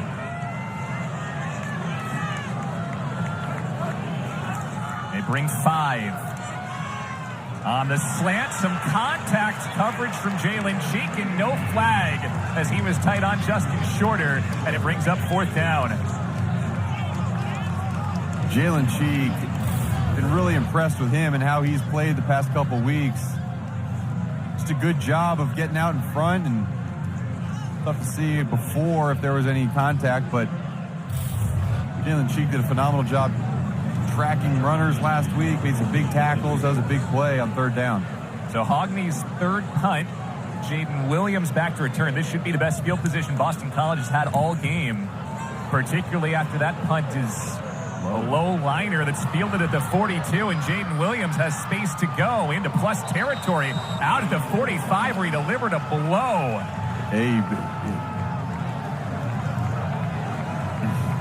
He delivered a blow, and right into Jacob Dobbs, the big middle linebacker All-American. Yeah, I'll tell you what, Jaden Williams, you're lucky. Look at Dobbs understood the situation and gave himself up. Yeah. You know, Dobbs is a guy that will not get a personal foul for a late hit. Yep. He's just four-time captain, as you mentioned. He's not a guy that you got to worry about doing that. So his pride's intact. He understands. Hey, I have 11 tackles so far in this game. I'm okay. All right, so in the first half, neither defense could really get a stop. Now here in the second half, we've had 4 straight stops. Boston College has been stopped twice in a row. Holy Cross stopped twice in a row. Still an Eagle 3-point lead. Robichaux in the backfield. Castellanos to throw on 1st down. He is flushed. Looking to escape again. And he gets rid of it. Started to get shades of that 4th down conversion last week against Northern Illinois, where he ran for about 30 yards backwards before completing a pass. Yeah, man, those moments are nervous for both sides of the ball. You see, Castellanos kept that ball basically in bounds. I mean, you got to be careful, just throw the ball away at times. 2nd and 10 for the Eagles. Robichaux, hard forward, big blow on Jarmalowicz, and he carries the pile for 9. You know, it feels like the Eagles maybe gotten away from this power run game the last few drives. You're talking about just winning today. That feels like the way to get it done. It just, it's a good job. It's an individual effort. It was actually a, pretty good fit by Dante Bolden, the linebacker. Even better effort by Robichaux. 3rd and 2 from the 35. Robichaux's up to 68 yards on 14 carries. He gets the call again. He's over 70 yards, and he moves the sticks for a 1st down. That's Jarmalowicz, who meets him again after a 40-yard gain. Yeah, one thing Boston College does offensively, which probably is a tendency that they look to break, is the wide receivers that they have in the game a lot of times dictate whether it's going to be a run or a pass. And right now with Taji Johnson and Dino Tomlin in the game as your 2 wideouts, I'm thinking as a defender, run first. And see the way they go, but it's a quick pass to Lewis Bond this time. Looking to make a man miss. He does, and Bond has the first down. Spins off Dante Bolden. He's still going inside the 10, and they have absorbed a face mask as well as the flag comes out. Strong running by Lewis Bond. Right, and my mistake. Lewis Bond's one of those guys. He's a pass catcher. I saw Dino Tomlin, but that was Lewis Bond. This is what he brings. It'd be interesting to see what this. Is it a face mask on Lewis Bond? No, it was on Devin Haskins towards the end. It looks like Lewis Bond did get a clean stiff arm in there, but it was that. Personal foul. Face mask. Defense, number 91. Half the distance and goal from the end of the run. First down. So they call it on Dylan Springer. Sets up a 1st and goal for Boston College, trying to go back up 2 scores. Yeah, I don't think it was Dylan Springer. I think it was Devin Haskins right here. That's the face mask. Correction. The foul was on number 4. And there's the face mask. You got him twice, basically. Double face mask. Hey, if you already got the penalty, might as well bring it down. A fumbled snap, and Castellanos dives on it. Looked like Drew Kendall may have snapped it off his own leg there, possibly, and never got back. We got to score right now, and then we got to get the ball back to the offense and do it again. Well, the first step was score, and they listened to Coach Jeff Hafley as Jeremiah Franklin is in off the touchdown pass from Thomas Castellanos. Jeremiah Franklin, we saw earlier how he pushed his running back, Kai Robichaux, into the end zone. This is a guy, a true sophomore tight end who has really impressed me with his play on film. And I asked coaches about him after last game, and they said, we need to get him more involved. And I think he adds a spark in the pass game from the tight end position. Really good off the ball, good quick in his routes, and Castellanos settled down and kind of controlled his emotions and was able to find him from the flat for a touchdown. Play being reviewed as every scoring play is, just to make sure that Franklin broke the play. The ruling on the field is a touchdown. The previous play is under further review. And now we'll get a longer review from the booth.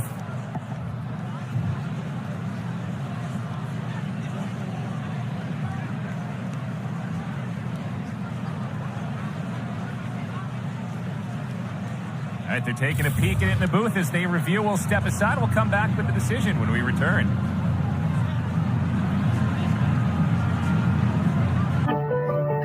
So it is a touchdown for Jeremiah Franklin, his first career touchdown at Boston College, and the Eagles reclaim a 2-score lead. Extra point now coming for Liam Connor. No question about that one. Dunked it. Second touchdown pass of the day for Thomas Castellanos. Now has 4 over the first 2 games for the Eagles. And Connor adds another point. A good response by Boston College. The defense had to hold a couple drives. They did. The offense now gives them just a touch of breathing room with still about a full quarter of football to go. Yeah, we got a lot of football to go, and a 10-point lead. One score and right back in it. And it's going to be a test for Boston College's defense. 6 plays, 43 yards on that drive for the Eagles. Did it in 2 minutes, 12 seconds. So far today, whenever there's been a real must-score drive, Holy Cross has had the response. They've had the answer. But it does feel like Boston College, maybe their size has started to wear down Holy Cross a bit. They've been getting more penetration the last couple drives. So we'll see how the Crusaders counter that this time around. And remember, Jeff Hafley, he's a defensive guy, right? Defensive coordinator at Ohio State before he came here. He's been playing, coaching defense in the NFL before that, and no surprise they made good adjustments at halftime. They came out and corrected certain things. And it's about winning your one-on-one battles. When you're in the right spot and you execute correctly, it's about, okay, now it's time to make the tackles when we need to tackle. And that's where Matt Sluka makes it difficult. Tonight after Southern Miss and Florida State on ACC Network, the ACC Huddle crew will have a complete wrap-up of our game and the whole day. Highlights, analysis, interviews with players and coaches. They'll have you all covered in Tallahassee. All right, Matthew Sluka leads this Holy Cross offense back onto the field. They've gained 282 yards today. Just 98 through the air on 8 of 13 passing, but they've run for 184, led by Sluka's 99 yards on the ground.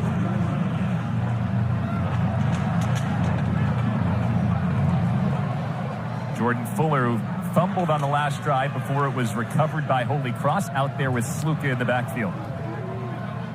And Fuller gets the call on first down, weaves his way, runs into Vinny DePalma for a gain of 6. But Vinny DePalma trying to rip the football out at the end of this. Anytime you show a sign of weakness, right? Jordan Fuller had that fumble on the last drive, trying to rip it out. 2nd and 4.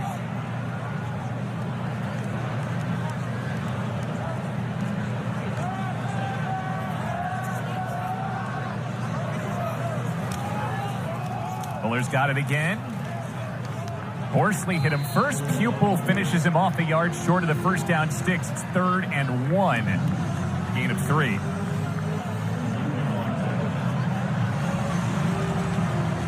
Stop here would be enormous for Boston College. Down 10, you feel like this might be 2 plays to pick up this 1.5 yards for Holy Cross, though. Yeah, at this point in the field, I'm still punting it. Over 13 minutes left in the game, and this has been a pretty fair matchup. The option run. Sluka's looking to turn the corner. He's strung out. Tries to cut it back, and there's nowhere to go. Only gets to the line of scrimmage. So it's 4th and 1. See if Bob Chesney thinks like Mark Herzlich. There is no sign of the punt team coming on here yet. Great job by Netawak Pala, number 4, just fighting through. And you know what? What did he say? What did Bob Chesney say? Our only regret would be if we weren't aggressive enough. Well, here you go. 4th and 1. For aggressive? They've got their goal line set in. Fuller in the backfield. 7 offensive linemen in here. Got the wishbone. Fullback Phoenix Dixon will lead the way up front. Fuller takes it. He has the first down and more. Jordan Fuller breaks a tackle, and he's out over the 45. Needed 1, he got 12, and it's a first down for Holy Cross. Yeah, and he hasn't come by this by accident. His dad, Jerome, he was a football player too, and he had single-season rushing yard record. Look at that. Number 49 toting the rock. Looks like Mike Allstott out there. I'll tell you what, the picture of that right there, that's what I emulated to be as a high school player, running the football as a fullback. That's good stuff. Fuller getting a chance to be more an every down back this year after he was the goal line back the last couple of seasons. 6 touchdowns already this year, and he picks up a yard on first down this time around. Seems like Holy Cross adjusting to the fact that Boston College's adjustments have made it harder for Sluka to run here now to their more traditional hand it off to the running back sets. Yeah, and to Boston College's credit, a 1 yard gain on first down, that's success, right? That's what you want to see.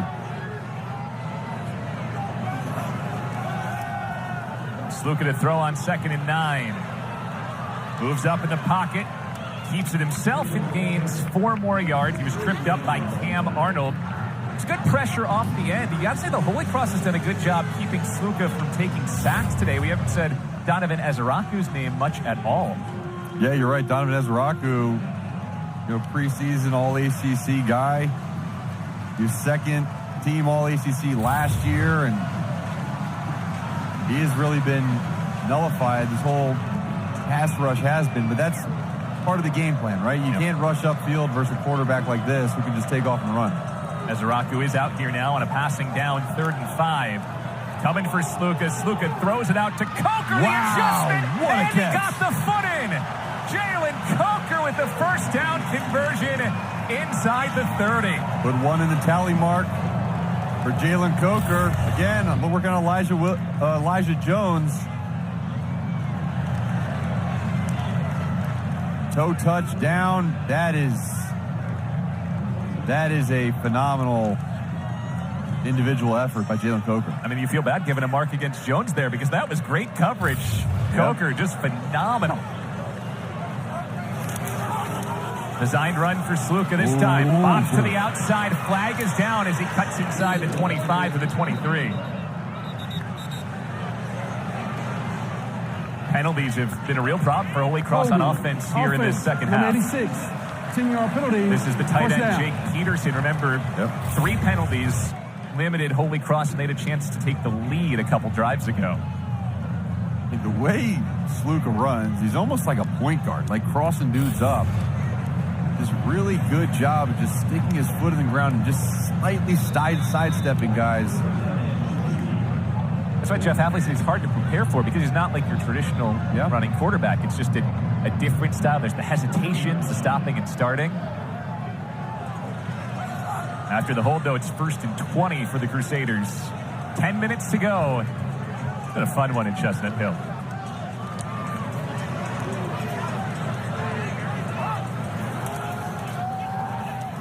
Lucas pressure this time, and down he goes. Sheeta Salah off the edge for the first Boston College sack today. Sheeta Salah was injured last year, got injured in the first game of the season. You see him going to come in off that right edge. Really wide stance to start. And a great job of dipping and ripping underneath the tackle. And that's another huge play. 2nd and forever. 2nd and 23. Got to try and at least get about half of that back here. They'll go for the reverse. Looking to throw. Jalen Coker just has to put it in his pocket and eat only a 2-yard gain. That was super coverage from Boston College, and the eventual play at the end by Jalen Cheek.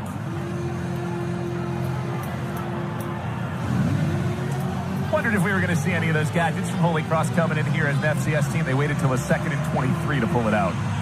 Yep, 2nd and 23, not a lot of whole things on the play chart, so might as well use something that we could try to do. And if at all possible, Holy Cross wants to isolate Jalen Coker in a man-to-man coverage. They've started him in the slot right now. Jalen Cheek looks like he's covering. Boston College is showing man coverage. Pressure coming on 3rd and 21. A flag is out. Sluka went down back at the 46. The player with his helmet off. Flag was down at the line of scrimmage. Could be illegal hands to the face with the offensive lineman's helmet off. Personal foul. Wow. Hands to the face. Defense, number 4. 15-yard penalty. Automatic first down. My goodness, Jeff Hafley just had the hands to the head. Cannot believe that penalty, which extends this Holy Cross drive. Yeah, what's the right side of the screen? See, Neto Akpala gets his hands up. And it didn't really keep it up there that long, but the soupy weather must be getting that extra slick helmet.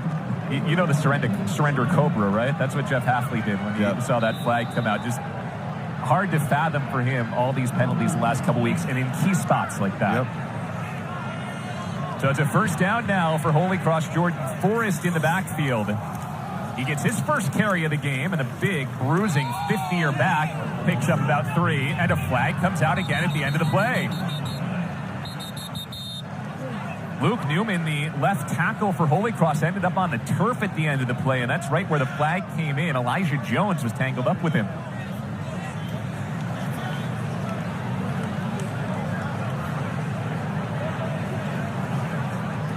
There is no foul on the play. 2nd down. They'll wave off a penalty this time around. Does feel like Holy Cross has done a pretty good job getting under Boston College's skin in this game, Mark. Both these teams, I mean, I tell you,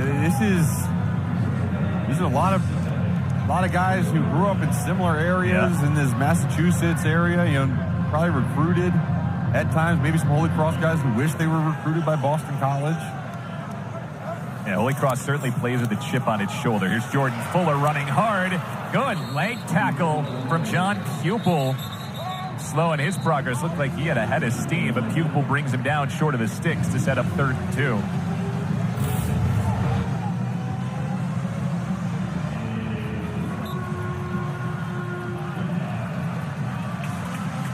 Pupil also just saved his quarterback Elijah Jones from a one-on-one collision with Jordan Fuller there. Yeah, they did.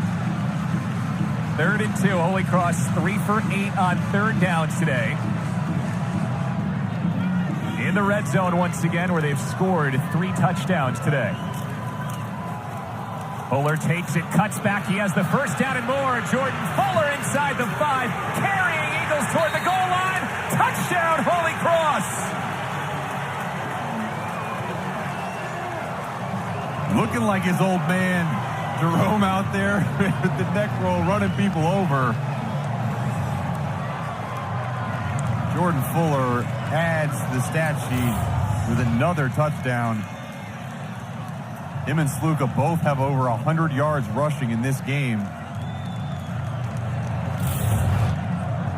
Now Fuller now up to 109 yards on just 13 carries. 2 more touchdowns. He has 6 on the ground and a receiving touchdown over the first 2 weeks of the season.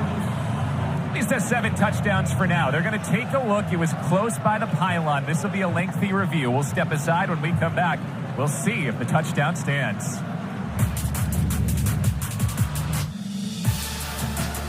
7th touchdown already this year as Markey dragged those tacklers, Pupil, Batson, and Jones, those last couple of yards to get into the end zone. Yeah, in individual effort. Like Elijah Jones, you got to make contact. You got to go ahead and strike. Can't catch when you're on the 2-yard line.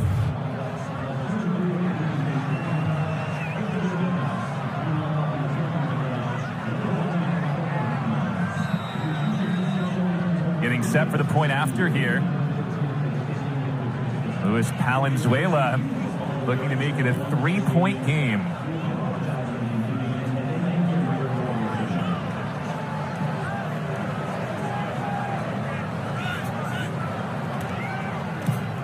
And he knocks it right through. So once again, Holy Cross has a response. It was aided by that huge hands to the face penalty on 3rd and 21. It ends up a 12-play, 75-yard touchdown drive for the Crusaders, who just have not gone away today. Boston College going to have to win this game. They're going to need likely at least another score here and at least a couple more stops. Yeah, I mean, you're absolutely right. I mean, this is a game. Like, this is everything that both these teams had hoped for, right? I mean, I think Boston College would have loved to come out against their FCS opponent and put one away and get other people in the game, but this is not your regular FCS opponent. This is number 5 ranked FCS opponent. I think if we've learned anything here, we've learned that Holy Cross, who set their next step to take after the quarterfinals last year was a national championship, they are a legitimate contender for the national championship in the FCS this year. This is a good football team. Yeah, and we mentioned the last 2 years. They have had success at the FBS level against Buffalo and UConn, but not a Power 5 school, right? That's one of the things they talked about. Hey, we want to go out and show that not only can we beat those guys, we can beat a Power 5 school, and they have 7 minutes and 30 seconds left to prove that they can. Daniel Porto will kick it away. Jalen Williams, Ryan O'Keefe back to return. And O'Keefe signals for the fair catch, so he'll take it from the 25 for Boston College. Offense been effective today, 378 yards, and they could use one of those big drives like they had earlier where they eat the clock, pick up first downs methodically, and try to put this game to bed. Yeah, really been balanced, too. 197 yards on the ground, through the air, 181 yards on the ground. They've been doing it both ways. Holy Cross, on the other hand, is 350 yards of offense. They've been moving the ball well also. Kai Robichaux in the backfield. He leads Boston College with 73 yards rushing today. Robichaux runs into Jake Dobbs and gains only about 3 this time. By the way, we did get an update on Pat Garwo. We ended up spotting him in a boot in the 3rd quarter. So the update from Boston College is he is out with an ankle injury. That's why we only saw him on the opening drive of the game. Yeah, that's right. And that's, it's something to keep an eye on. And this is why you have that stable of running backs. Because a guy like Kai Robichaux has been phenomenal today.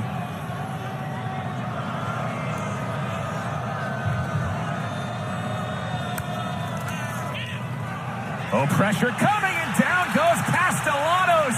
True freshman Sterling Smith for a 6-yard loss.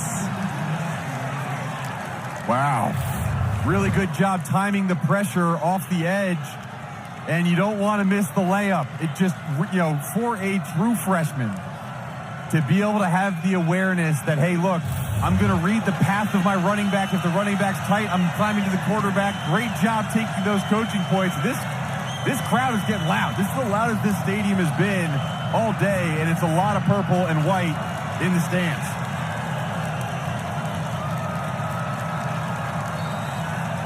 And Jeff Hafley is forced to use a timeout, his first of his half, as the Holy Cross fans here erupt.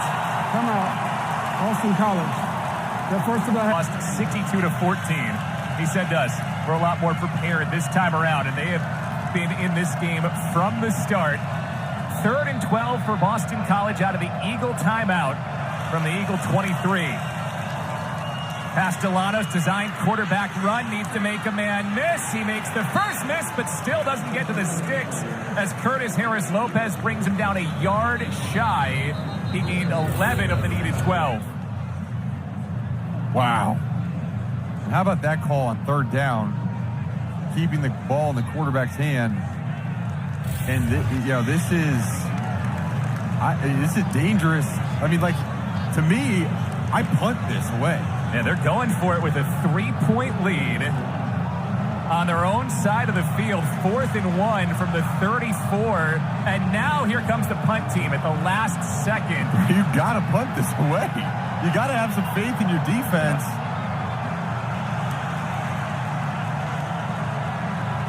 5:20 to go in this game. Sam Candani on to punt.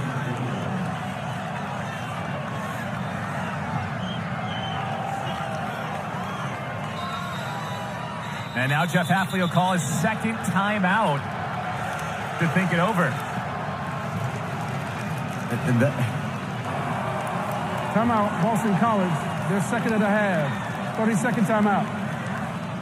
Tonight we have 3 more games for you on ACC Network. At 5:15 Eastern, number 17 North Carolina hosts Appalachian State in Chapel Hill. At 6 Eastern on ACC Network Extra, it's Lafayette at Duke. And then in the nightcap, number 4 Florida State hosts Southern Miss, 8:30 Eastern on ACC Network. All games available on the ESPN app.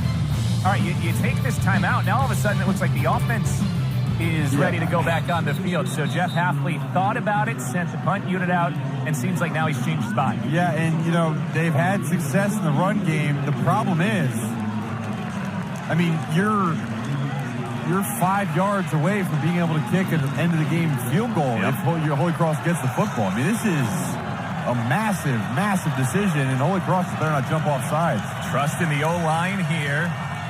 Robichaux the carry, and he gets the first down and more, surging ahead for 6.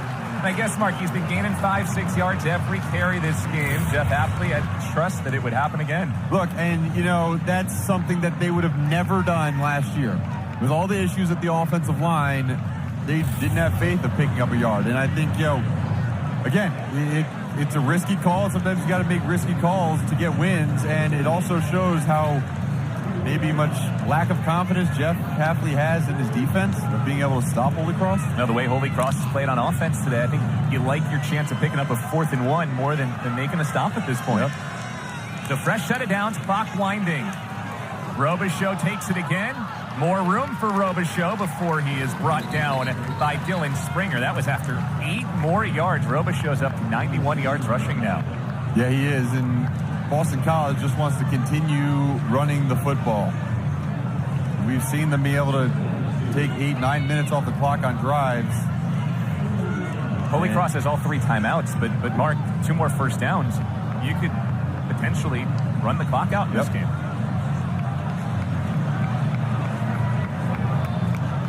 When would you think about starting to use your timeouts if you're Bob Chesney over there? I think 2nd and 2 you don't want to, because you're assuming maybe they're going to get a first down. Probably next time. Robichaux does move the sticks, so maybe now starting on this set of downs? Yeah, I think maybe after first down, you can start with the timeouts. You want to give yourself enough time left and understand that when it is 2 minutes, clocks will stop on first downs and out of bounds. You can use that to your benefit as you get the ball back on offense. 440 yards of offense for Boston College. Now 207 on the ground. And that's how they got going in the first half. The first 2 drives were just physical power football. Maybe got away from it a bit in the 3rd quarter. They've gotten back to it here in the 4th quarter. Castellanos slings it out to Lewis Bond in space. Bond, basically an extended running play, gains 7 yards on first down. And at least for the moment, Bob Chesney will keep the timeout in his back pocket. Yeah, and it's also something that first down success does in this this moment, right? You know, once you start calling those timeouts, that's the last time you have basically a 4-down cycle. Clock ticking, 2:25 and counting.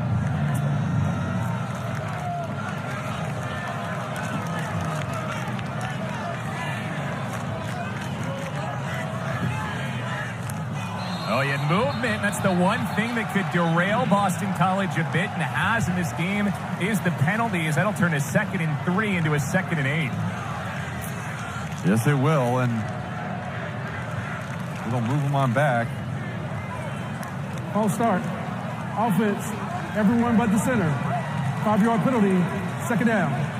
Which in reality really means the penalty was on Drew Kendall, who did not snap the ball at the time that everyone else assumed the snap was coming. Boston College penalties continuing to rack up. That is their 9th penalty today for 94 yards. It's not going to win many football games with penalty numbers like that. No, it won't.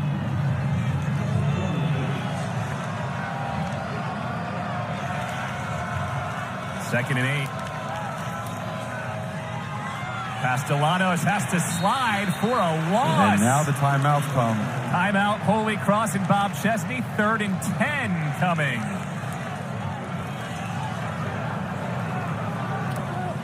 So Boston College will face a big 3rd down when we come back, trying to put the game away. Upcoming for Boston College after the Holy Cross timeout.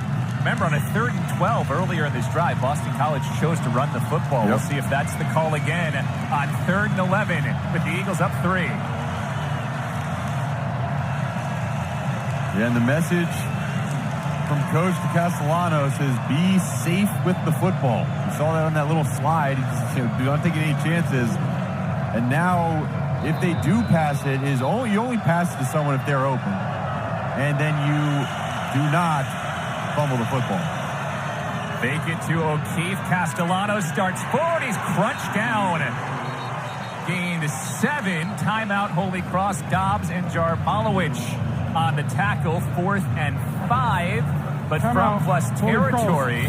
They're 2nd of the half. Are you thinking pooch punt here, or are you thinking go for it? Operator, please set the clock to 2:03. No, I'm punting this football. I'm making Holy Cross drive the length of the field with 1 timeout left. I tend to agree with you with a 4th and 4 here, but we've seen both teams be aggressive on 4th down today. Remember, Holy Cross did block 8 punts last year.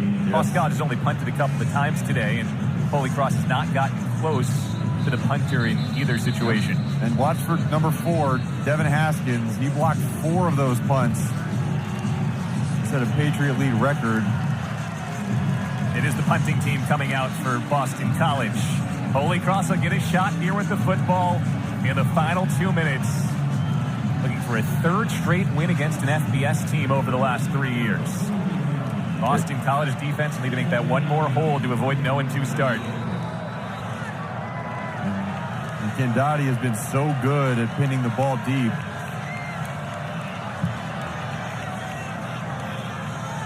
Looking to pooch it once more. Coker calls for the fair catch, makes it the 9. So it's a 33-yard punt. 9. A flag is out with more players getting into it at the end. Will this flag once again improve Holy Cross field position?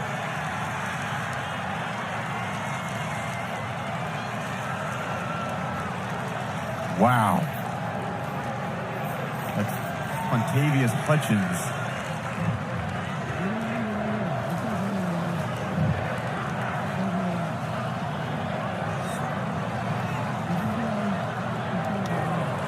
After the play, personal foul, unnecessary roughness, kicking team number 15. 15-yard penalty, 1st down, Holy Cross. We are going into a game delay due to inclement weather. Inclement weather. Well, we just saw a big lightning strike all over the stadium. The penalty on Boston College will give Holy Cross decent field position, but it will have to wait at least for 30 minutes with the lightning strike. So, hey, we've waited a long time to see these two teams play a close game. It's been about 35 years since they played a close game. What's another 30 minutes or so to determine the winner here? Holy Cross will go back to the locker room, think about what they need to do to score and win. Boston College back to the locker room to try and game plan an Eagle defensive stop. Catch your breath, get a snack, and stay close. We got an exciting finish coming up at Chestnut Hill.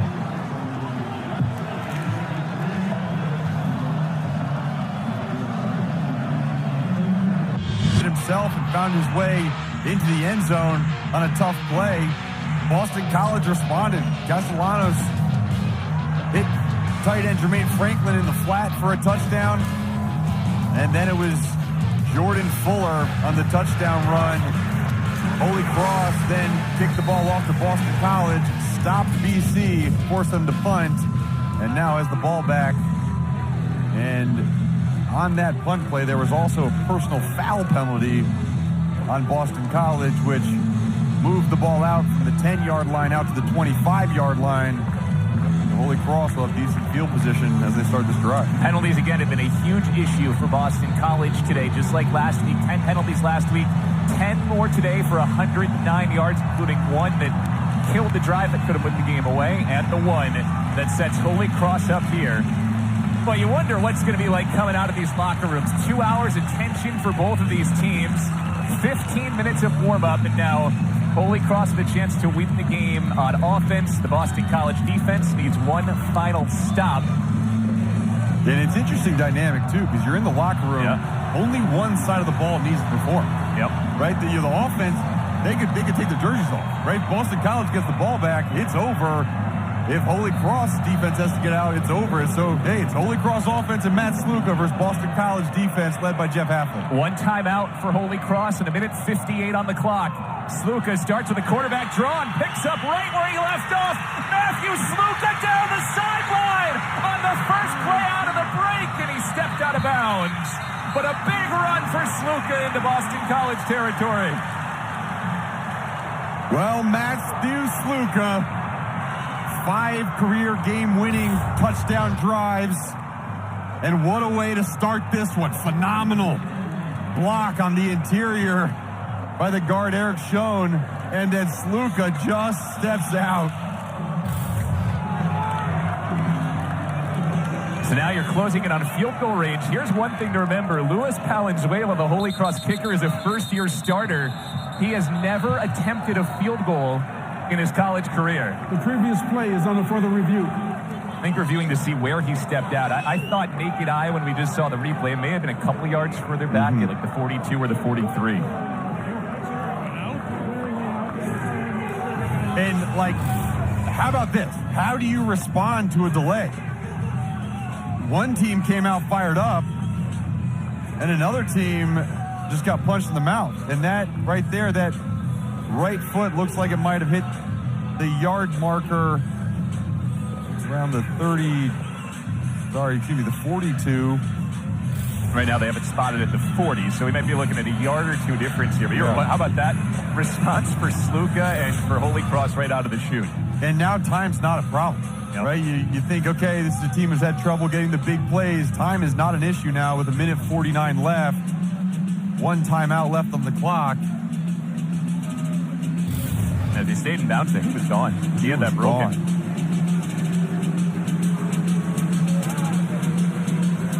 So if you're Boston College, you're in this defensive huddle. After further review, the runner stepped out at the 40-yard line. Rule stands. All right, so they'll keep the ball at the 40. What was the message there from Jeff Halfley, do you think, to his group here at this point? It should be they still have to score. We are in the dominant position. If we do our job still, we win.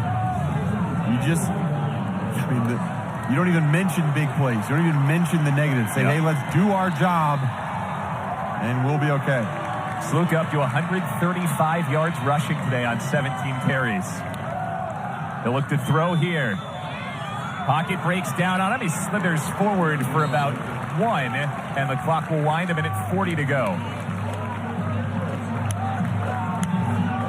It's interesting. Holy Cross continues to line up in this empty formation. Jordan Forrest as their running back, their big pass protection running back. So it's going to be either Sluka on the ground or through the air.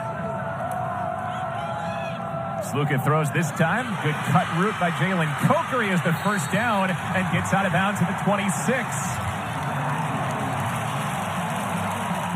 Oh, buddy.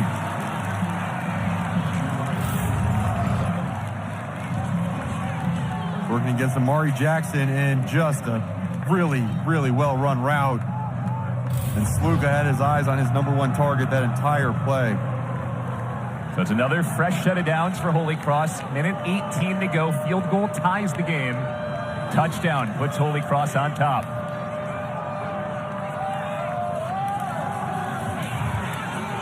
With the pocket breaking down, Sluka lost the football. It's loose. DePalma diving for it, and Vinny DePalma's on the football. Boston College recovers, and the Eagles should survive. How about that? Vinny DePalma, the 6-year senior, the captain of this defense, recovers the football. It was a fumble recovered by Boston College. 1st and 10.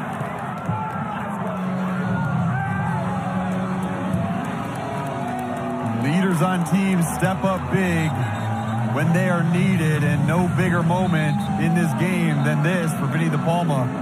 And the disappointment clear on Matthew Sluka's face. He played almost a perfect game up to this point, and trying to see who may force that ball out. Might have been Cam Horsley. Tough to tell.